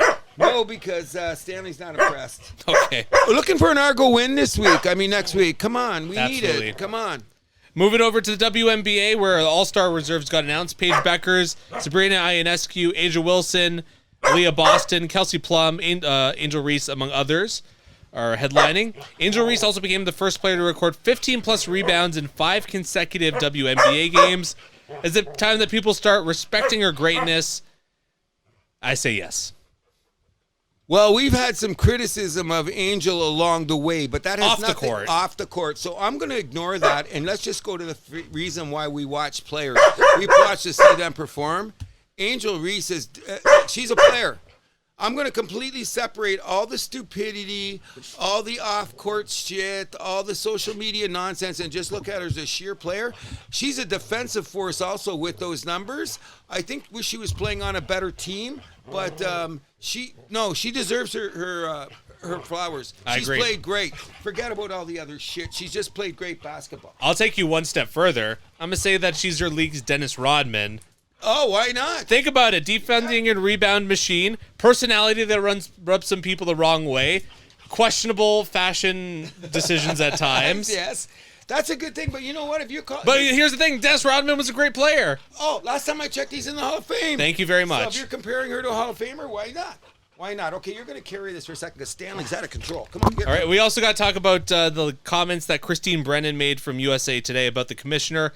I'm completely on her side about this, basically calling out the commissioner for lack of respect of Caitlin Clark. Basically, every time she's asked, come on, Stanley, Papa's calling you.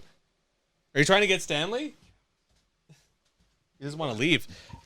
That basically, obviously we know about the elbowing incident against the Connecticut Sun, how that escalated out the commissioner not even calling that out as unacceptable behavior. You have the Golden Goose getting elbowed in the face, and there's no one getting called out for that. No recourse. No recourse. Thank you very much. And then every time, and she's afraid to even like call out Caitlin Clark as like the Golden Goose. She'll be asked about it and be like, oh well, Caitlin Clark and Angel Reese. It's like, no, you were asked about Caitlin Clark. Exactly. This is a capitalistic society. Like, thank you. Know the name of the game. Oh, and you have who's a league right? that is. There's a lot of potential here for this league to grow. Yes. Take fucking advantage. Thank you very much. And you know what it is? I'm thinking that sometimes it goes back to the frickin' Bob Guccione. If you don't know who he is, look him up. Okay. His favorite line was, if it smells, it sells.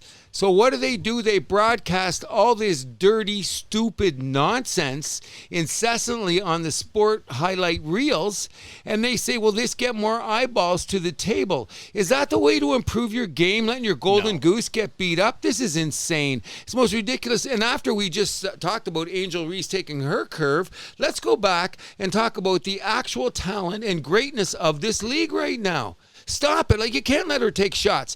The greatest thing that's happened in this, though, is that now we have an enforcer in the WNBA. And that's my favorite player. And she big and she white. Okay? She's got questionable off-court fashion statements to be made. Well, I mean, to be fair, that's a lot of players in the WNBA. It's your brand, baby. But Sophia Cunningham and what's the other girl that made the NBA? Boston? Leah Boston.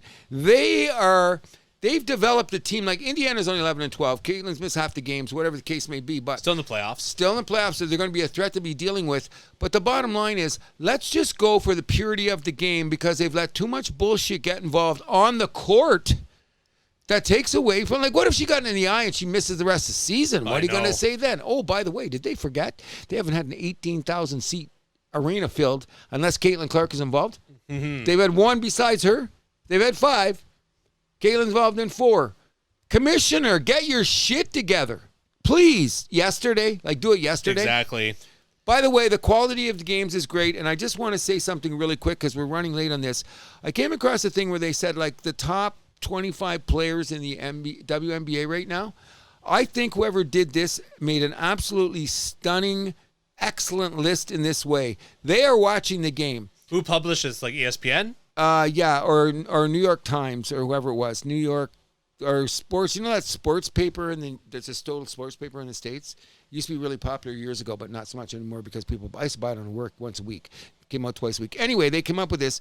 And the top 10 players is absolutely amazing. Nafisa Collier of the Lynx. She wants to come back and win it. She's amazing. Of course, number 2 is our girl, Asia Wilson. People forget about Elisa Thomas at 6'2". Do you see her number? She's freaking great. And then you go down the list. Brenna Stewart. Another great player, Sabrina Ionescu. New York, all solid. Alicia Gray on Atlanta. People, you ever see this girl play? She's a Tasmanian Devil. So they say, oh, why is it that Caitlin Clark's number 9? She is it's her second year in the league. Let's chill. Missed 10 games. Yeah. This is based on your performance in 2025 right now. Amazing list. I think that the WNBA should keep going down this road, because what they're doing is they're showcasing everything in real time. And that's the most important thing in sports, don't you think? Absolutely. Thank you. Ready to move it over? Here we go. We'll move us over to the Formula One. The Formula One, might I say. Formula One. The Formula One. It's not like the Ohio State University. Thank you. We shouldn't even say that on the air. You're trying to ruin my day. It's Happy Monday. Don't say OSU on this show in my house on a Monday. Ah. Anyways, it was the British Grand Prix at Silverstone. Verstappen was on pole for a rainy race, but it quickly became a 1-2 for McLaren. However, Piastri tried a little gamesmanship Verstappen tried a little bit of gamesmanship on Oscar on the restart, and Oscar got a 10-second penalty after braking after the safety car was going on, so Lando took the lead and won his 3rd Grand Prix in the last 5 races. Great for him, even though Oscar was supposed to be the guy. I'm going to tell you this much. You know what I did? I went back and watched some Drive to Survive 2 years ago. Okay. Just to remind myself about where McLaren was doing a couple of years ago, just to remind myself how they got their drivers and Zach Brown and shit. These guys are mad. That team's fucking mad, bro. They're going to run away with this, and at any given time they could fuck it up. Can you explain that to me? Well, I mean, they got it You here. always say this, and I'm understanding it, but I'm not. You're saying your biggest competitor is or your biggest rival's your teammate in F1. I'm starting to believe that. It's 100% true. It's starting to believe it. Do you think even Oscar and Lando have dinner together? Absolutely not. Oh my! And like the closer you are to the top, the harder it is for you guys to be friends. Oh. If you're like on the 9th and 10th place team and you're just like scrapping for points, like that's different, right? That's more of like a team attitude. But like you're fighting for the championship, like your engineers aren't sharing information. It's crazy. So why don't you take the whole boat and float it to the top? I don't get it. And some of them. Well, there we got the constructors championship like in the bag. Oh yeah. Oh, it should be by now. How many races left? 8. Just a little under half. Yeah, oh yeah. So I like don't see anybody else. 10 or 11. I think your Ferrari guys are starting to make some noise. They could make a claim here for second place, but. I think they could make a show. But you know what it's going to be? It's going to be all the things that we say funny about McLaren, and they're going to win it all anyway. So Zach Brown will go out and drink with his buddy Kopitar and do his thing. But the bottom line is I've never seen a sport like this where you are so good and you're so at the top, and every week you're the story of being stupid. I don't get it. And Lando made that little move in the rain where he did a little split, and then freaking Pastrana came around. If they didn't make that right move, if they didn't make the right move, they would have clipped. That's insane. On a racy track at Silverstone. Oh, by the way, I want to go to Silverstone one day just for the attitude. Yeah. It's cool. The environment, the track, the whole 9 yards. And by the way, Lando and Oscar separated by just 8 points now. I wonder if their girlfriends are even talking. I'm wondering. Definitely not. Okay, I got you. But yeah, McLaren's up 238 points on Ferrari for second place. So almost insurmountable at this point. Oh, but we should bring up. Well, hold on. Let's get to the rest of the results here first. Good, so Piastri and Hulkenberg completed the podium. Nico Hulkenberg's first ever podium. Yay! I love the jokes though. That's like. His first, however, 260 races, however many it was, his first trophy that he gets made of Lego. That's just off the charts. Is that Hamilton 4th, Verstappen 5th, Gasly 6th, Stroll 7th, Albon 8th, Alonso 9, and Russell completes the points in 10th. Antonelli, Hadjar, Bortoletto, and Lawson all retired. Bad weekend for the rookies, rather. And Colapinto, DNS. He could be on the hot seat. The rumor is that it's either going to be Bottas or Jack Doohan is going to take back that seat. I was seeing on there, I didn't really get what they were saying about it. I'll do a little bit more research, but I'm going to tell you this. One of the things commentating on the race was like this. They were talking about rookies in Silverstone in rain. That's a combo. Yeah. And oh, by the way, Leclerc slipped up 2 in a crucial time. Oh, yes, he did. Yes. Okay. So, but look at the rookie results. This is before the race. They were saying when the rain's coming, a few of those guys with those crazy accents said, "This will be a learning experience for the rookies." Oh, gee, I guess it was. And a veteran like Nico swoops that podium spot up, I right? was so happy for this guy. Me too. He's a guy I'd go for a beer with. He's never got the top to be like with those guys, but man, he gives it his all. You know who else? Alonso. I hope he wins another race before he's gone. Don't think it's going to happen, but those guys give it their all on cars. I agree. They're not going to win. I'm wondering if Alonso's going to retire after this season. I'm starting to wonder too. I mean, when you're behind Lance Stroll. And the money's not there and the car is not there. You're going to beat your head against the money for him is going to come there, which might be the thing is like, hey, they're paying me this amount of money to drive an F1 car. That's going to be the only reason for him to come back. Well, and it's the same thing I always say, man. Let them rip the uniform off you if you're still making the money. Exactly. You know what I mean? So I hope he's there, but it's just sad when you see these situations. These guys are great drivers. They're never going to get the car to do it. So yeah, Hulkenberg, I was so happy for him. And I'm an amateur in this game, but when I was here and when he got out of the car, he just looked like he won a mill. It was great. Loved it. So no race this coming weekend. So Belgium, July 27, then Hungary the weekend after that summer break. But we're bearing the lead here. Red Bull firing Christian Horner, replacing him with Laurent Mekies. Okay, I just want to say, Cruz, I told you so. Took a year and a half, but I told you so. And you know what? They just kicked them off the cliff. You're like one of those things where you're standing on the edge and no one's looking at a mysterious lake. You were right. Think of all the things leading up to this. Yes. Their second driver situation has been a disaster for the last 2-3 years now. Yes. Max is bitching about the car every week. You're in 4th place now for constructors. And you left those guys go, and that were on Max's side of the table. What? You gotta be loyal to this guy because I get that he got you to the top of the mountain, but now this team's going off a cliff and you got to like hang on to him. I don't buy any of that. Like, oh, they disrespected him that way. Like, he disrespected your team.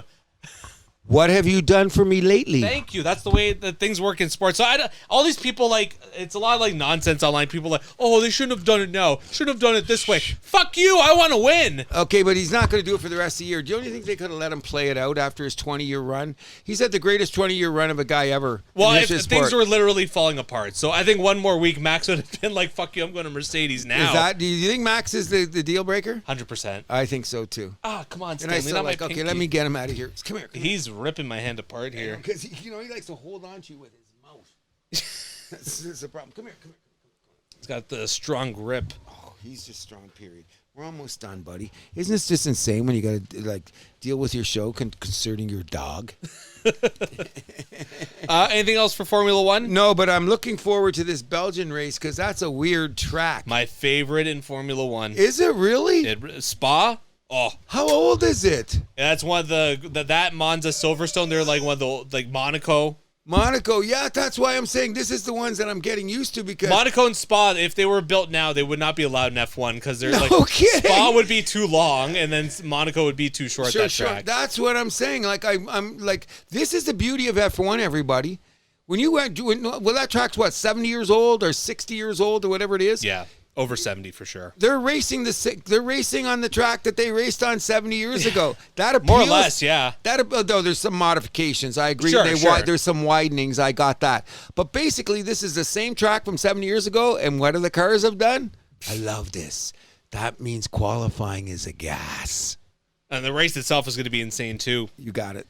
So we'll move us over to our closing. So one thing we didn't get to was Paul George undergoing knee surgery. Going to be reevaluated before training camp, but not looking good for the Sixers if that's the case. You know what? Karma bit him on the ass. Yeah, I'd have to agree. You know what we're talking about, right? If you don't re-listen to one of our shows, not that we don't like Paul George, but when you open your mouth and you say dumbass shit, karma might bite you in the ass, buddy. I hope you get back. Godspeed on your health thing. Don't fuck with karma. So we got a little trivia. Great. Of course, it's summer, so of course it's a hockey trivia question. There have been 3 times in NHL history where a player has scored a goal and has been assessed on a minor penalty on the play at the same time. Can you name all 3 instances? Absolutely not, Stephen. I can't even recall. Claude Lemieux? Do you know with what team that would have been with? I think it was Jersey, not the Habs. There's a Bruin on there.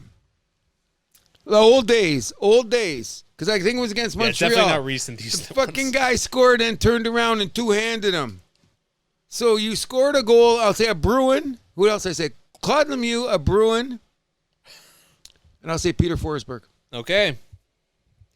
Number 1, Dale Hunter. Oh, fuck. I forgot Dale Hunter. New York Rangers at the Capitals. Yes, wait, I should have said him first over Claude Lemieux, you dumbass. So first of all, what was the third one you said? So you said a Bruin, Claude Lemieux. Peter Forsberg. Wrong about all 3. Really? Who else? So Dale Hunter. So Rangers at Capitals, December 23rd, 1989. Merry Christmas. Scored a goal and they got a minor penalty for roughing in the third. Tom Wilson, Capitals at Wild. So that's the only recent one. That's the one we should have known. Actually, there was 2 recent ones here. So I'm completely off base. November 13th, 2018 was 6:33 in the first period. Goal and a minor penalty for goalie interference. On the same play, right? Yeah. And then the last one was Mason McTavish, Ducks at Blue Jackets, December 14, 20. All these around Christmas time. December 14, 2024, 16:33 of the first period. Goal and a minor penalty for goalie interference. That's bizarre. Steven, that's an absolutely amazing question. Where'd you go to find that?